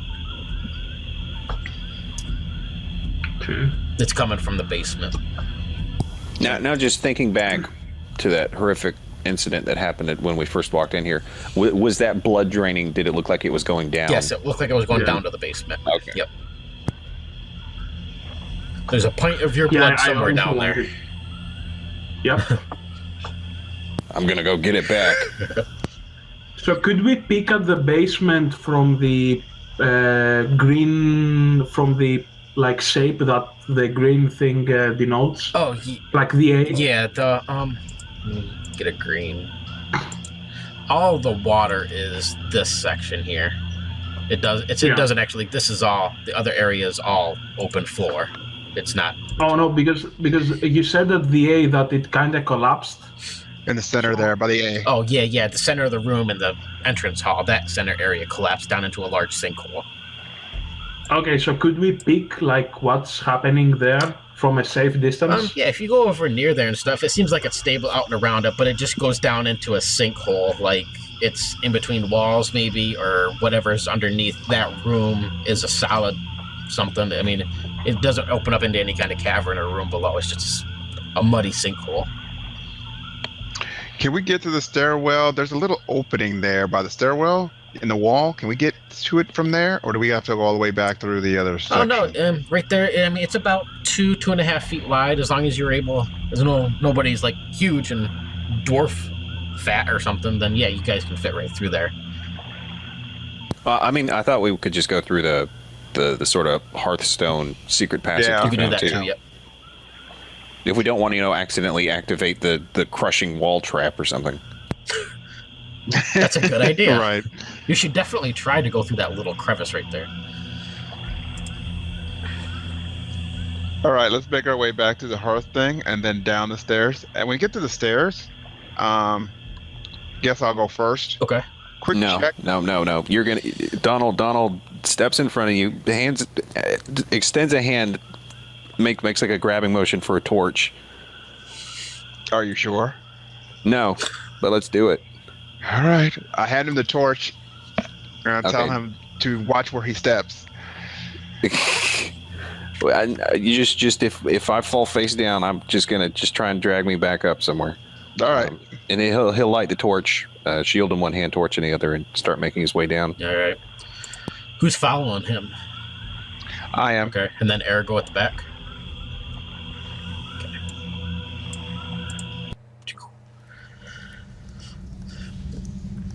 All right. As you guys, Sorry, Morgan, I was muted, and I really didn't realize it. Before we venture down, could I use my second cast of Jury Rig to fix some of my platings? yeah, if you want to do that, you can cast Jury Rig and get rid of that -2 temporary penalty there. Okay, I'll do that.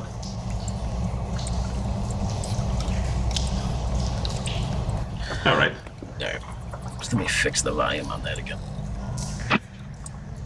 As you guys come down to the steps below, you can see that this whole area is kind of up above the walls. The water's leaking down from the room above, so it's dripping all over the place. The floor is really slick with algae, and the whole area down here, well, the whole temple itself is kind of tipped, but down here it's even more noticeable. It's all kind of tips in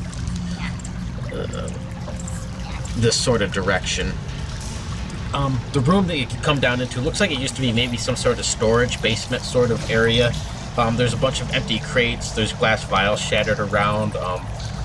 Ergo, you can see arcane components like, like dust and other oddities that people would use to cast spells if they needed to. There's a little bookshelf over in the corner that has some books. It looks like several books have been removed, but other ones are still there, propped up against each other. Okay. Over on the eastern wall, there's a large double set of oak doors. Both doors have like pentagrams carved into them, like burn. And you can see the big iron rings that we use to knock on something or to pull them open. Oh, what's the light level like down here? Just your torch. How's your Down. glasses? Yeah, how are the glasses doing?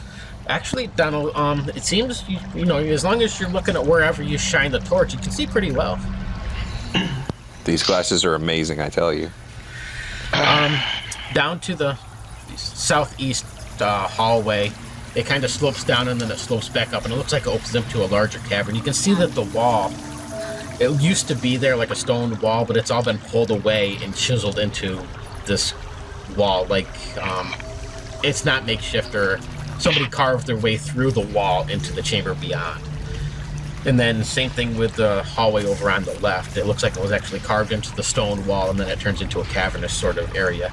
You can see here in the distance, you can see all sorts of, or hear all sorts of grumbling, mumbling sort of sounds. Nothing is coherent. There's like croaky sounds like frogs and belching, and you can hear some sounds like chains or something being dragged around. So this being a storeroom, does it look like there are any provisions that are intact, or are there any like torches that may be unlit torches hanging from, you know, braziers or something like that? There's sconces and little candles and stuff along the wall. None of them are lit. They look like they're maybe a quarter of the way melted down, but they haven't been used in decades. They're just covered in dust and hanging there. I would like to check the books. You said there was some shelf with books, right? Yep, there's some books there. It looks like several have been removed, but there's 5 books left on the shelf. Okay, could I? Because like I could see their titles, right? I mean, from their spine, yeah. Yep. So can I have a look of their titles? Sure. What they suggest? There is Herex's Theory of the Hellfire Gate. It's a very interesting Alright. one. There's Correctly Reading Scapulomancy. It looks like some sort of vivisection, and you can see like a halfling that's been dissected on the cover. There's the Element of Iron. It has an iron bar and tells all the different properties and alchemical substances and uses of iron. There's another one called Dissecting the Halfling, and that one also looks like a part 2 to the Scapulomancy. And then the last one is Demon Blood and Alchemy. Wow, all those are extremely fascinating topics, I say, and I grab the books. I will type them, all those titles, into your notes later after the game. Okay.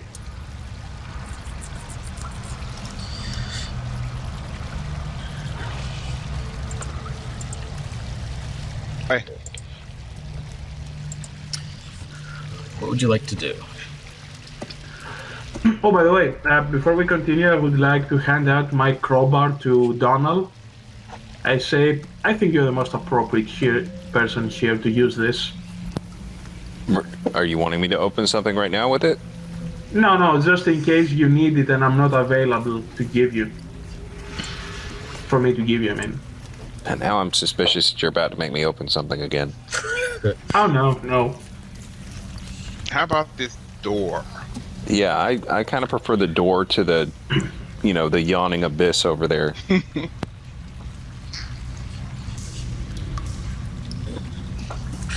The door here is just a solid oak doors. It has the pentagrams burned into it, large iron rings that you could, you know, clasp a hammer on or knock on it. They don't look like they're locked. They have like the sort of handles that has the little latch at the top that you would kind of click down with your thumb and open up. I listen at it. Can you hear anything on the other side? Give me a perception check. Any Just a bonuses? straight up, yeah. Unless you have something that would give you a bonus, but otherwise. Oops. What do you got? A 4. So you kind of listen in there, and it sounds like complete silence. You can hear the water dripping around you. You know, a couple of drips go down your back that distracts you for the moment, and not able to really get a handle on anything. Sounds Now, empty. do these pentagrams have the same sort of, you know, stay low or any kind of like message beneath them, or are they just burnt in? They just look like they're burnt right in. There's no messages or nothing else with them, just straight up pentagrams. Donald will raise the handles and use them as knockers to see if anything responds. it echoes through the entire cavern. You can hear it echoing off in the distance, and it slowly fades away. If you wait a few seconds, there's nothing that comes from the other side. Down to the southeast in that that little tunnel, though, you can hear like more voices kind of pick up, and somebody start gurgling something, and it kind of fades off. Do these doors look suspiciously familiar to the ones upstairs that open to the fun room? Oh, nope, they don't match it in any way. Okay, Kira, you look in the opposite direction. Erigo, you get ready to grab me if I'm about to climb into something. All right. He opens the doors. All right. When you open up the doors, the smell of rotting flesh and stench kind of overwhelms you. In the center of the room, pretty much scattered across the whole room, are just old halfling bodies. They look like they've all been punctured and drained of blood. They're all like rotting away in this room. There's bones that have been there for years. They're all piled up in the corner. It looks like they're just throwing all the dead bodies in this room and closing them in. If you were to guess, there's probably a good 50 halflings or more.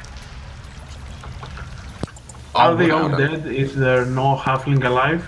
They're all well beyond dead. All female, all naked, stripped of all clothing and everything. Donald promptly shuts the door. But the corpses are whole? Some of them, yeah. Erigo, you were the one that looked in. I need a will save from you. Okay. I mean, I was the one who got the full frontal, so I think I'm probably the one who got it. All right, yeah, if you want to roll a will save too, then. Shall we both roll? Because I was kind of like trying to grab him in case something happened, like as above. Okay, so, I mean, whichever, I guess if Donald was the main one looking in, I just misunderstood, so, yeah. Yeah, I'll take the hit. Why not? I can go more crazy. All right. Any banes on this, or just straight? Nope, just straight up. 15. Yes. All right, so, yeah, it's a pretty horrifying view, but it's, you're able to kind of stomach it and just close the door. So, how about we kill what's over here right now? Okay. I sense a sudden change in your emotion, dear Donald. How come in this shift of priorities?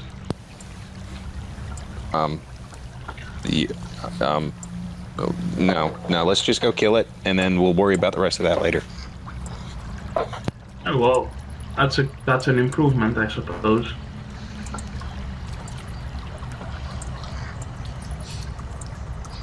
All right, Which way are we going? Yeah, it's either left or right. Traditionally, I always go right. I do not know. Was the sort of grunting and gurgling coming from one of the pathways? Yep, down this path over here, the southeastern path. Then we go down the other one. You see, the rule of right is always right, guys. You can still hear it in the left-hand path. It's just not as loud. It sounds like it's much further off. But then, in the right-hand path, it's a little more noticeable. The rule of thumb in video games is whenever you know that there's plot progression, you go the opposite direction, because that's where all the secrets are hidden. Okay, yeah, well, let's do that. Screw the rule of right.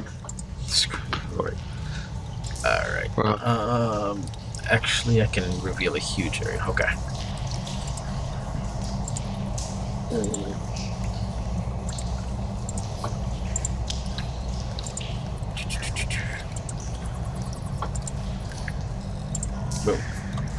Oops. I didn't see anything. And let me get rid of that line that's there in the way. All right. Who's in the lead going down through here?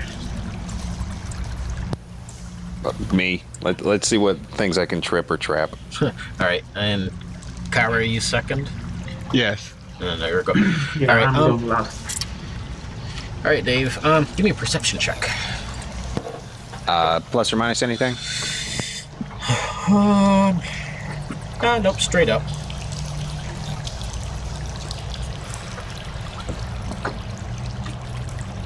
2. Ooh. All right. He's just tunnel visioned. So as you go along, you feel your foot kind of catch something. When you look down, you can see it's tripwire, but it's already been strung. You can feel a couple things puncture your side. 6. So take 5 damage as these things, they look like little darts that, puncture. There's 5 of them that go up the side of your body. You can feel the toxins from these things already start to seep in. And you're just kind of overcome with almost like an adrenaline anger sort of rush.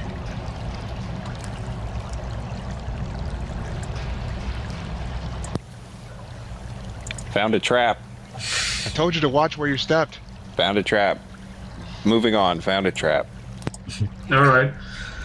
As you come around the corner, it opens up into a huge cavern. It's a little bit snaky as it winds around. Right in the center of this cavern, it kind of goes up to a larger ledge, and you can see that there's been large boulders placed around it. And you can hear something up there gurgling and muttering, mumbling, and like talking in strange syllables and stuff. Nothing you can really understand. There's 3 of these frog creatures standing around in this section. Let me just get a map thingy, and I'll draw them in there for you. Like the ones we found on the roof? Yep. There's one here, one over here, and there's one next to this little ramp. The one next to the ramp actually has a halfling female, young girl that is starting to drag up the ramp. The other 2 look in your direction as you come around the corner.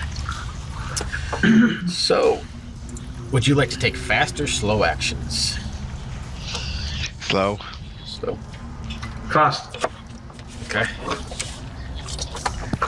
Donald will take a slow action. Fast, slow. Actually slow, sorry. Alright.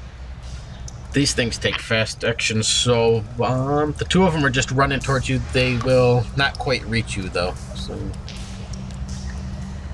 free hand there. This one's kind of running over. This one's running up. This one over here is still a fair distance away, but the main one, the closer one that's running up, comes right up in front of you, Donald. And then the one that's at the ramp, you can see him just dragging the female halfling up the ramp and disappearing behind these large boulders. She lets out like this high-piercing scream that you can hear this cut short. And all of you are up. Well, Erigo, you can go. And then Okay, so how much is long range? You're going to be able to reach this entire chamber. Easy. Okay, so I would like to, because I am thinking to, I don't know if you remember back from the bitch fight. Yeah, that makes sense. Bitch fight. I would like to set up my turret to basically be able to. Could I, for example, because we are like in the last arrow that you said, we just came out of the cavern, right? Of the left cavern, right? Yep.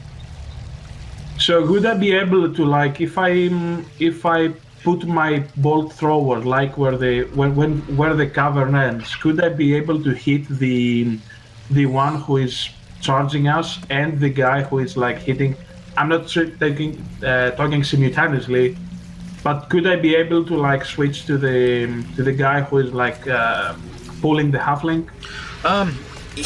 The way he comes up around the ramp, he disappears behind the boulders, so you wouldn't be able to hit him. The other 2 would be definitely within sight and range, though. Okay, so I would set up my turret. Okay. Yeah, that makes sense. I would set up my turret in the, if there's like the cavern, so I would put it on the lower section of the cavern that we just went out. Okay. Not exactly that, closer, more to the left. Okay. And a little bit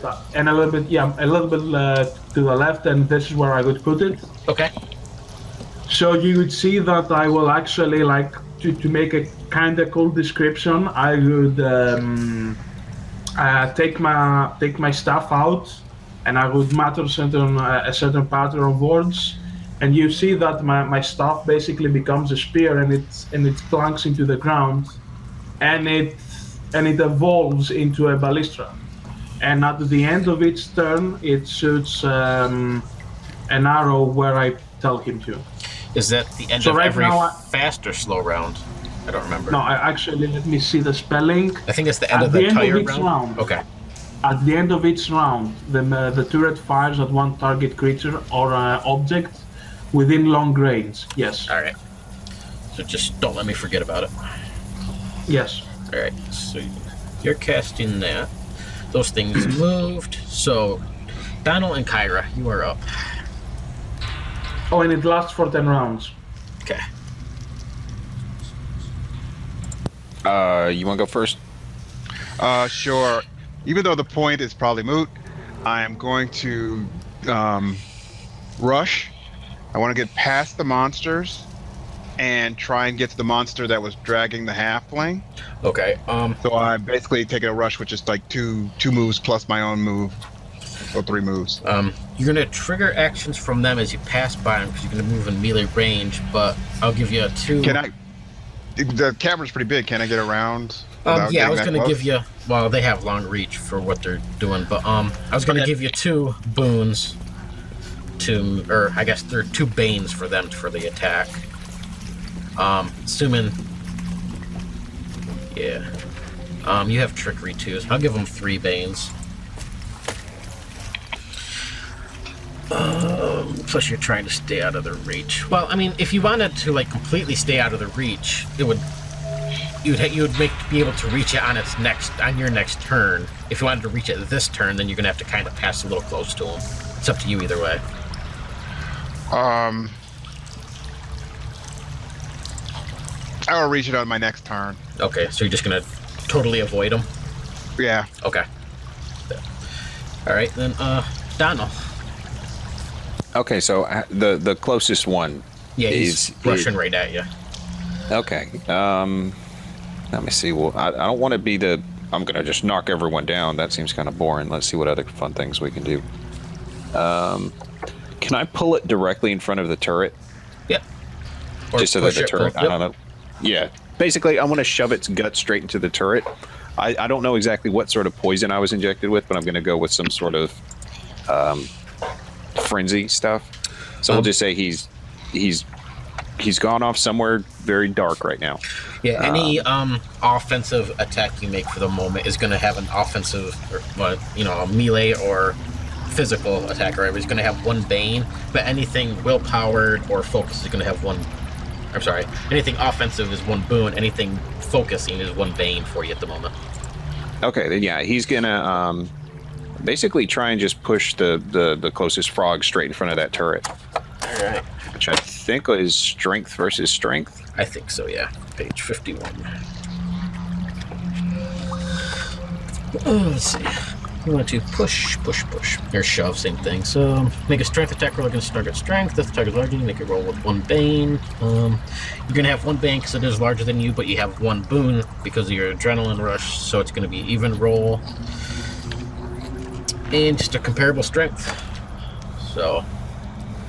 Okay, so just do 0, 0, or should I put 1 for each? You're going to don't just do 0, 0 because they cancel each other out. I can roll first, or you can. Okay, you can. Oh yeah, let's see what they roll. Let's see. And he has 1. Nope, he doesn't. He's just even. Ooh. 16. Okay, well I guess that was my action. For my move, I guess I'll just try and circle around behind it, try and get in a better position. Okay. Yeah, you're able to, kind of maneuver it a little bit in front of where this ballista thing that Arago created is, so you're kind of on one side of it and the ballista's on the other. So it definitely puts you in a good position. Let's see, you didn't move Arago. I need Kyra and Donald, to give me a 1d6 roll, though.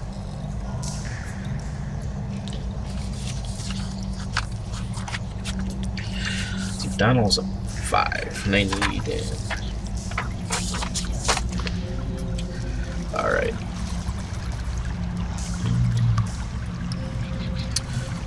Donald, as you're moving around, Kyra, you can see these large mushroom puffball sort of spores on the ground. You're able to step past most of them and not do them. Donald, when you come around this creature, though, you step on one of these things and it lets off this huge puff of gas around you and spores.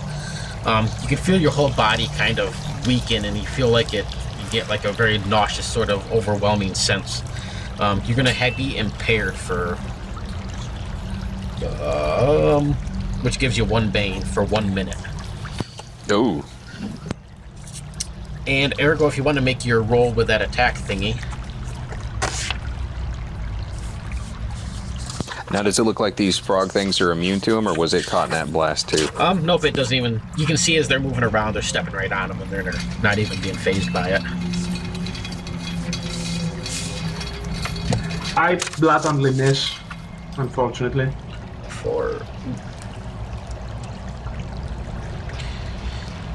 Alright, Kyrie, you're able to reach this little ramp area. When you look up around the corner, you can see this huge creature kind of sitting up there, and you can see the turtle creature that's been dragging this halfling, dragging it towards this large creature that's up on a pedestal.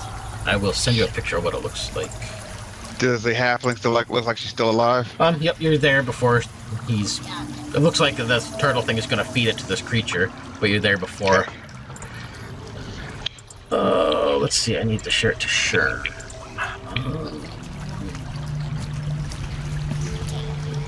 there. And there you go. Nice. Yeah, and you can see it like sitting on, it's almost like a little circular pedestal or a podium of some sort. You can see the thing's way too obese and nasty to even be moving around, but they've set up these large boulders around the ledge of this thingy so that you'd have to go up the ramp to get to it. So yeah, you're right next to where it's dragging the halfling up. So let's start around 2, and who would like to go fast? Do I need move to get to it? Go ahead.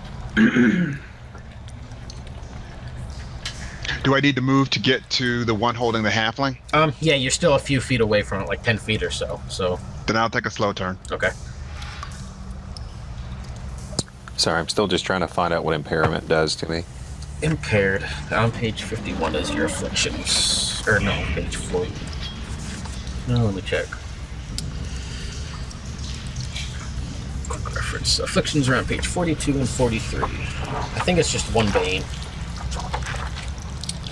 Impaired. Yep, all attack and challenges, 1 bane. Yep. Okay, so that'll just cancel out my adrenaline stuff. Yep. I will take a fast action. Okay. And Erigo? Well, I would like to cast upon myself Arcane Shield, and I will put out my dagger. Okay.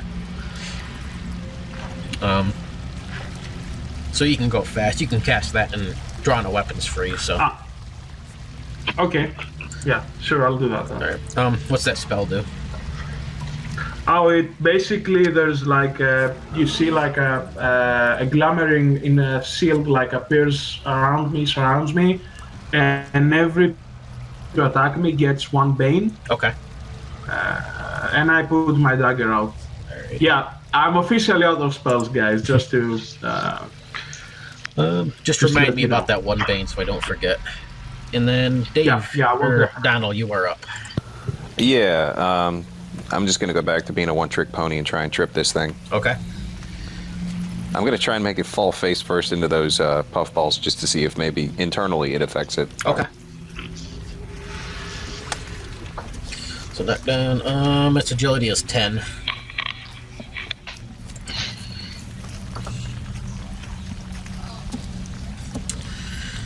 Striking out. 8 was 10. Perfect. All right.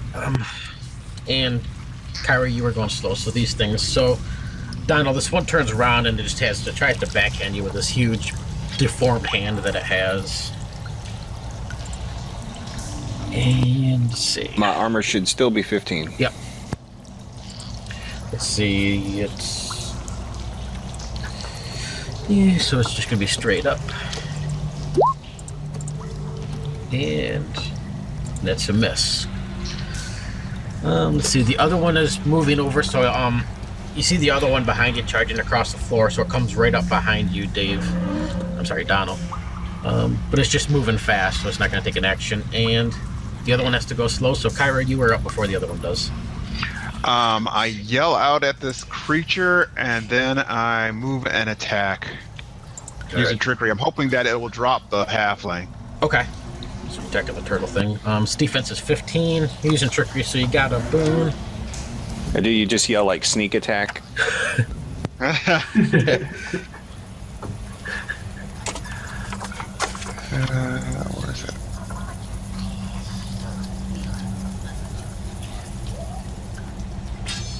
1 boon. Yep.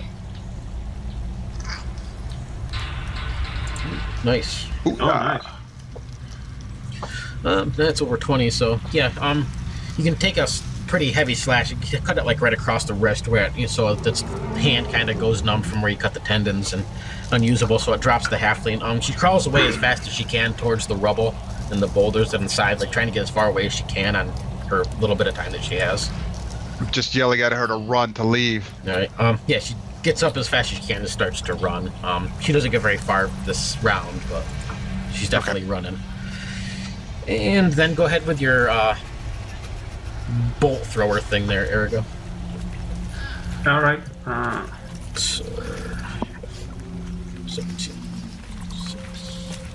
Come on. Damn it. I mean, I will, at some point, next roll probably is going to be a critical, so don't worry, guys. This is You're what happens. just banking it. You're just saving them Yeah, up. I mean, Just saving That's it the up. excuse it's I'm still using right booting now. up.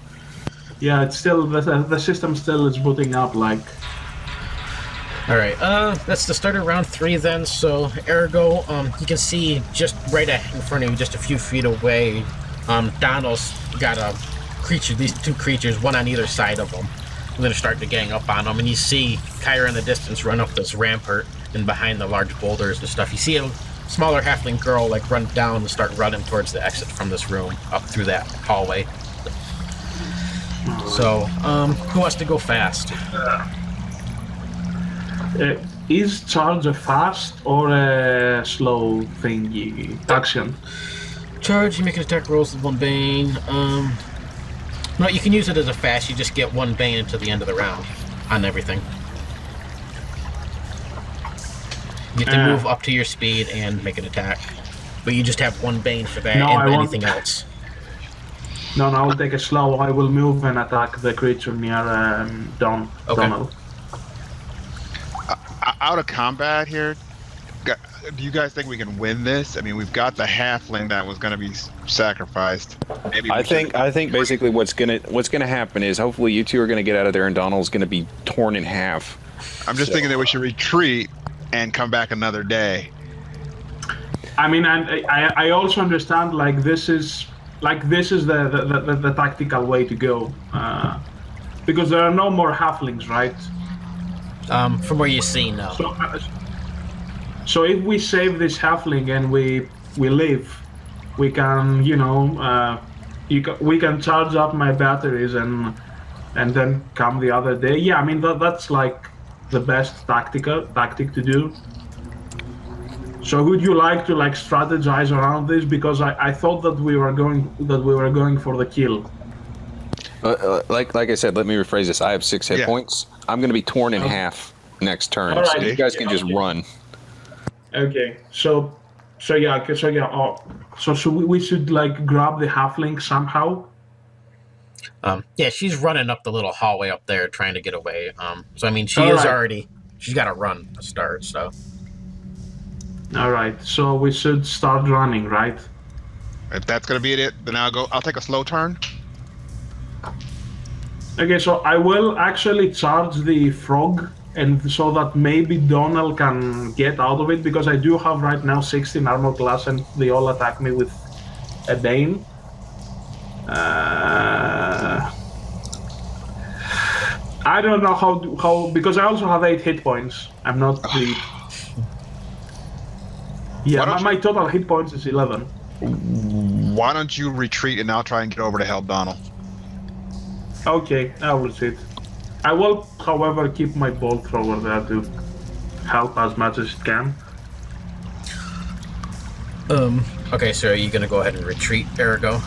You can make a double move as a slow action, or a rush. So yeah, I will retreat. I will say to the bolt thrower to keep throwing at that one guy, and I will retreat. Okay. And then Kyra's going slow. Donald, were you going fast or slow? Yeah, I'll take a fast action and just defend. Okay.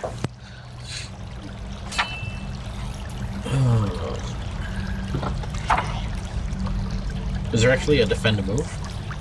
Yep, it makes it so, let me see. Any attacks against me, 1 bane, and then I gain 1 boon for any challenges made against me. It is on page. What page is this? I think it's 49 on the PDF I'm looking at.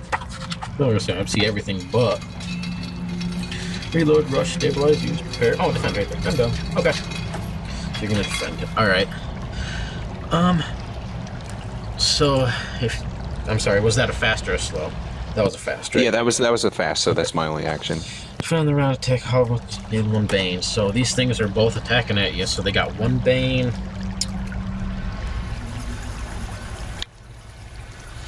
Okay, you have resisted one boon. All right.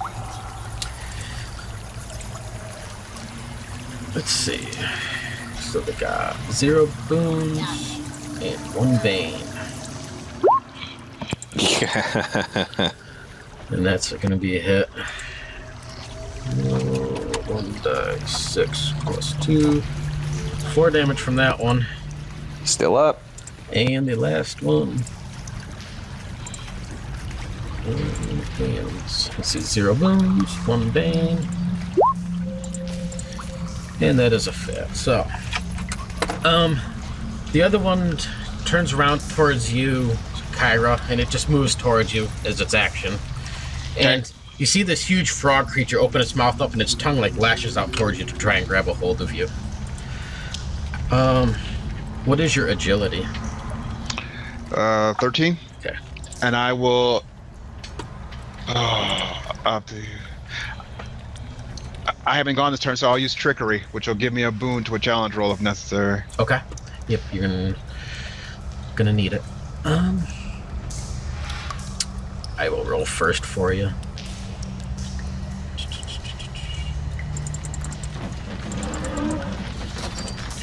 Let's see, it has. Whoops, wrong number. It's got 2 boons, 0 banes.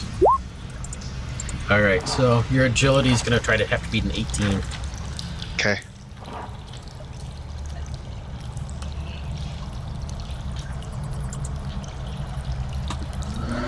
So first a 14. Alright.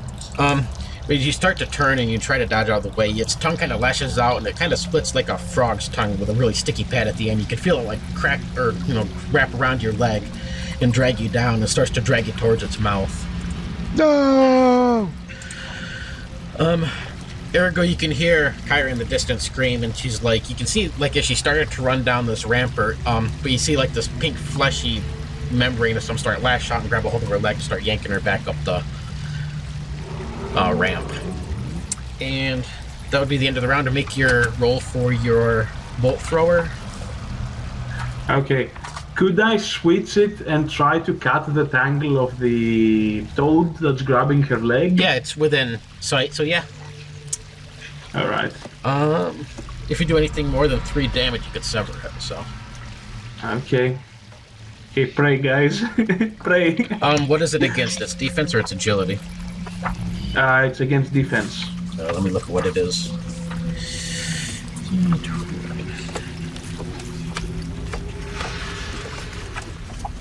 Its defense is 15. Well, no, it's going to be the tongue, so make it 13. Okay. Come on. 11. So it kind of skims across the top. It leaves a little bit of a cut on the top of its tongue, but it's nothing. And you see Kyra just like get yanked back up this ramp. And that is the end of that round. And what would you guys like to do? Kyra, you can break this thing with a strength check or an agility check. Either one would have 2 banes, but that would be a fast. Would it be maybe easier to just attack it with a dagger and cut it? Yep, you could do that. Its defense is 13. Do more than 3 damage and you can sever it. Okay, I'll be going on a fast turn. Okay. Eric going Donald? Yeah, Donald, go ahead and take a fast turn, and realizing his situation as it is, he'll just go ahead and charge the tongue to see if he can try and do something to it. I know that'll probably trigger something, but why not? It's going to trigger attack from one of them. Yep. And Ergo? Well, there's nothing I can do. I can only run at this point. I'm out of spells, and I basically just have my dagger. Okay, maybe if can I like push? Because basically, if Donald tries to leave from there, he will trigger an attack from the one Toadman, right? Yep. Or from the two Toadmans. 2 at the moment. Yep. 2 at the moment. So even if I knock one down, let's say that I miraculously knock one down. Then it would The just other be- one is still gonna trigger the. I mean, they both get triggered even if you are knocked down, right? If they're knocked down, then they won't trigger an action because they're prone. But as long as they're standing, it'll trigger. Yeah. So I mean, if you knock one Okay, down, the chances of me putting them down is actually so minimal. I mean, actually, because it's a challenger, right? yep. I mean, there's higher chance that I will actually psych myself down. It'd be your strength against their agility. Okay. Their agility's yeah, I have 10. a minus, but I won't have any banes or bones, right? Nope. And these So spores if I roll don't affect so even if I roll an ace, it's still 0, so I'm fine. I can still function.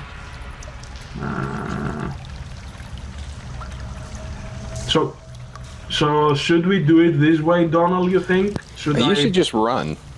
There's no point. I mean, I have 2 hit points, and I'm going to be running away from them to run at another one. You should run away too, both of you.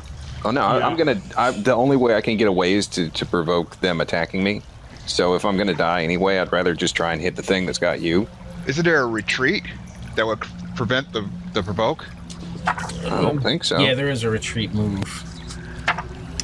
You move up to half your speed. The movement does not trigger free attacks. You wouldn't reach the tongue with a half move, but you wouldn't trigger the attacks. Yeah, but then they just walk up to me and hit me anyway. Or you could keep retreating. Well, retreat is a fast, and then they just walk straight back up to me with their slows. Yeah. Let Donald go out as a hero. After he was dragged back after his smart decision to leave, let him at least die thinking he's going to help someone. Okay, so I will retreat, praying to the god of all my sins that you somehow make it. So yeah, I will retreat. I'm gonna haunt you. All right. Erigo's gonna feel horrible for the rest. Okay, so just something that can boost your morale. If you die, your next character gets a free healing potion. That's in the PDF.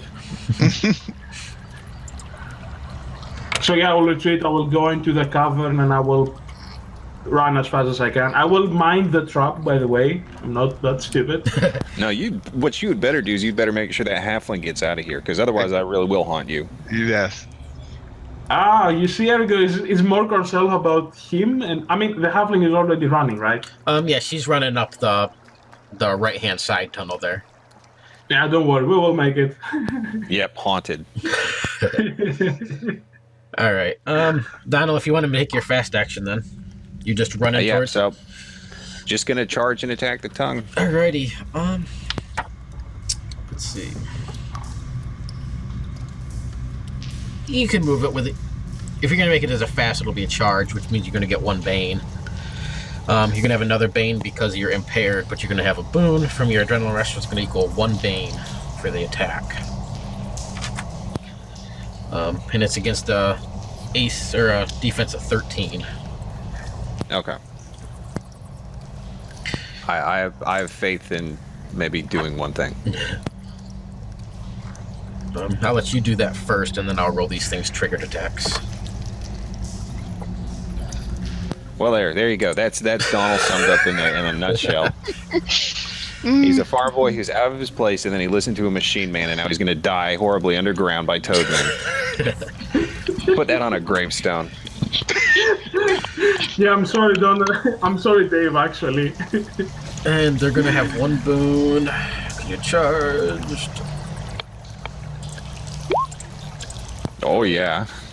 How many hit points do you got? 2. That would be 1 more than 1, but 1 less than 3. And you're at 0. Oh. Let me see if the other one. The other one's gonna. You're unconscious there, so. Let's see. No, luckily, I dive into the dirt and avoid their blows. The other one's gonna hit. Once you're unconscious, your AC drops to 5, though, so more than likely, yeah.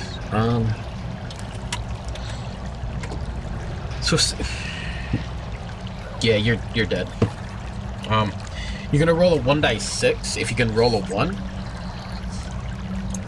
but otherwise you're dead. If I roll a 6, can I come back as a ghoul? Sure. Just to eat Arago? Yep, I'll go for that. 2. Dang. All right. So you guys see, Donald charge away from these things like he's gonna go, hit this tongue that has a hold of Kyra. And the 2 creatures just grab a hold of him.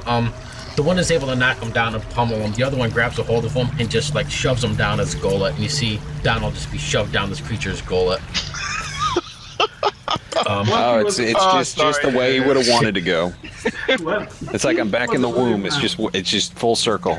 Normally you would roll on your 1d6s when you fall unconscious or die, and you have chances to like heal back up and survive. But these things eat and swallow whatever they can get a hold of, and when you're swallowed, you're dead. So yeah, you see the one that's left just kind of grab him and start shoving it down its gullet. It takes a full slow action to actually shove Donald down his whole entire gullet, but Ergo, you are running, so you're off and running. Kyra, you're at a slow action, so this thing is dragging you towards it. Well, I was going to cut its tongue. Yep, go for it.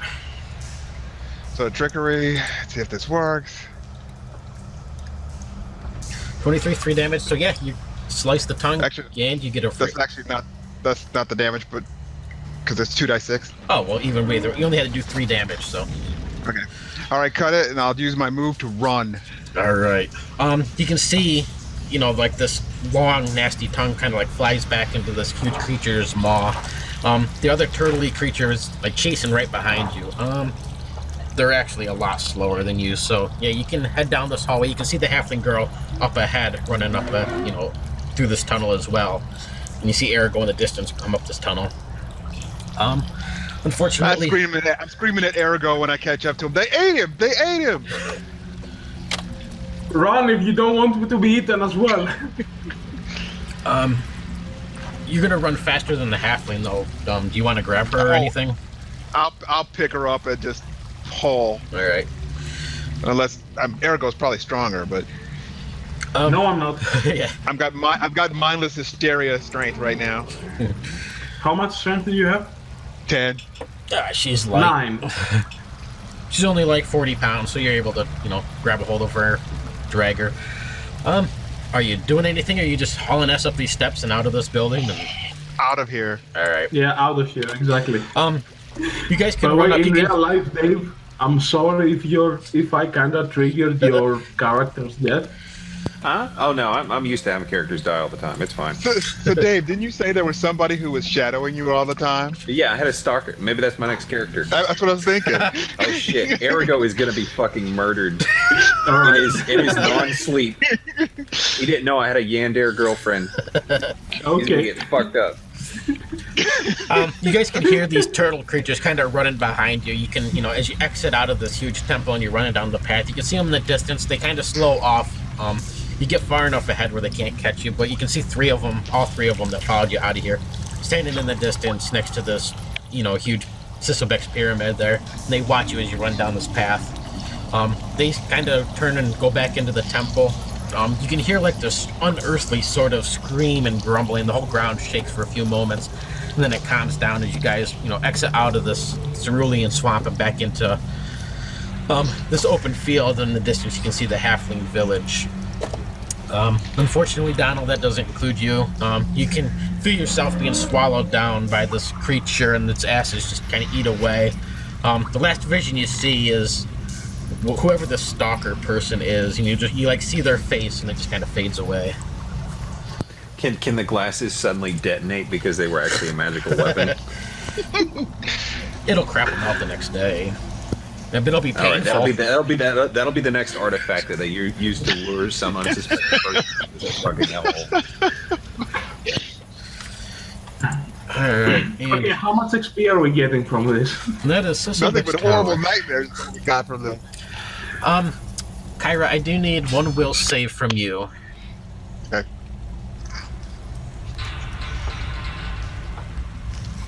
Any banes or boons? Nope, just straight up.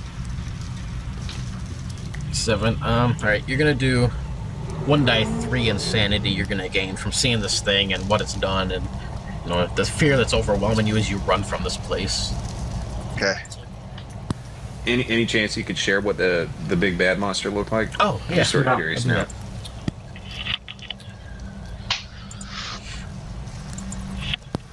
I'm expecting some Nurgle looking thing. Extra speed. There you go. Oh, wow. So put 1 more insanity on your sheet, Kyra. I don't remember if you had any or not. I didn't have any. Alright, so add 1 insanity and that'll stay on there for next time. And yeah, it was just a giant obese frog's nasty thing. I babbled to Arago that this is our fault for making him stay. Yeah, it certainly was. Though, if you think about it from the grand scheme of things, it was 1 life for another life. So the halfling's life was more important than Donald. Well, the importance of life is difficultly quantifiable. Little halfling, you better grow up to be something special. That little better save halfling a is going to goddamn avenge you, Donald. Do not fucking worry. halfling. Alright, so that was Sysobeck's tower. Sysobeck remains, though. I will make a note of that. I mean, in the grand scheme of things, all we really did was we made a hole in their floor and Yes. tripped every single trap they had. Rescued 1 halfling, lost a party member, and gained what? A ring? And that's it? It's a couple Okay, of you actually, you got insanity. Both of you have more insanity now. Yes. But actually, Erigo, he will make a report to Lord Uric. Uric, was it? Urian. Urian, yeah, about all the things that transpired. Okay. Not the formal report, and he will actually mention to him like what happened and what not. And he actually, you know, tries to be as descriptive about what threat, what's the new threat, what's some things that could be done. Okay. And he definitely asks for some reinforcement of because we did lose a person there. Not to send a rancher this time or a farm boy. Yeah. Hey, blame. I'm still. Next time I play, I'm gonna do another completely random character. I just hope I don't roll goddamn Farmer Harry Potter. Without cool magic. Alright. Yeah, without cool magic, I had a club and a shield. I couldn't even afford armor. Alright. No one Burlap can. stack. Yeah. Alright. Ergo, add 0.4 to your level. Kyra,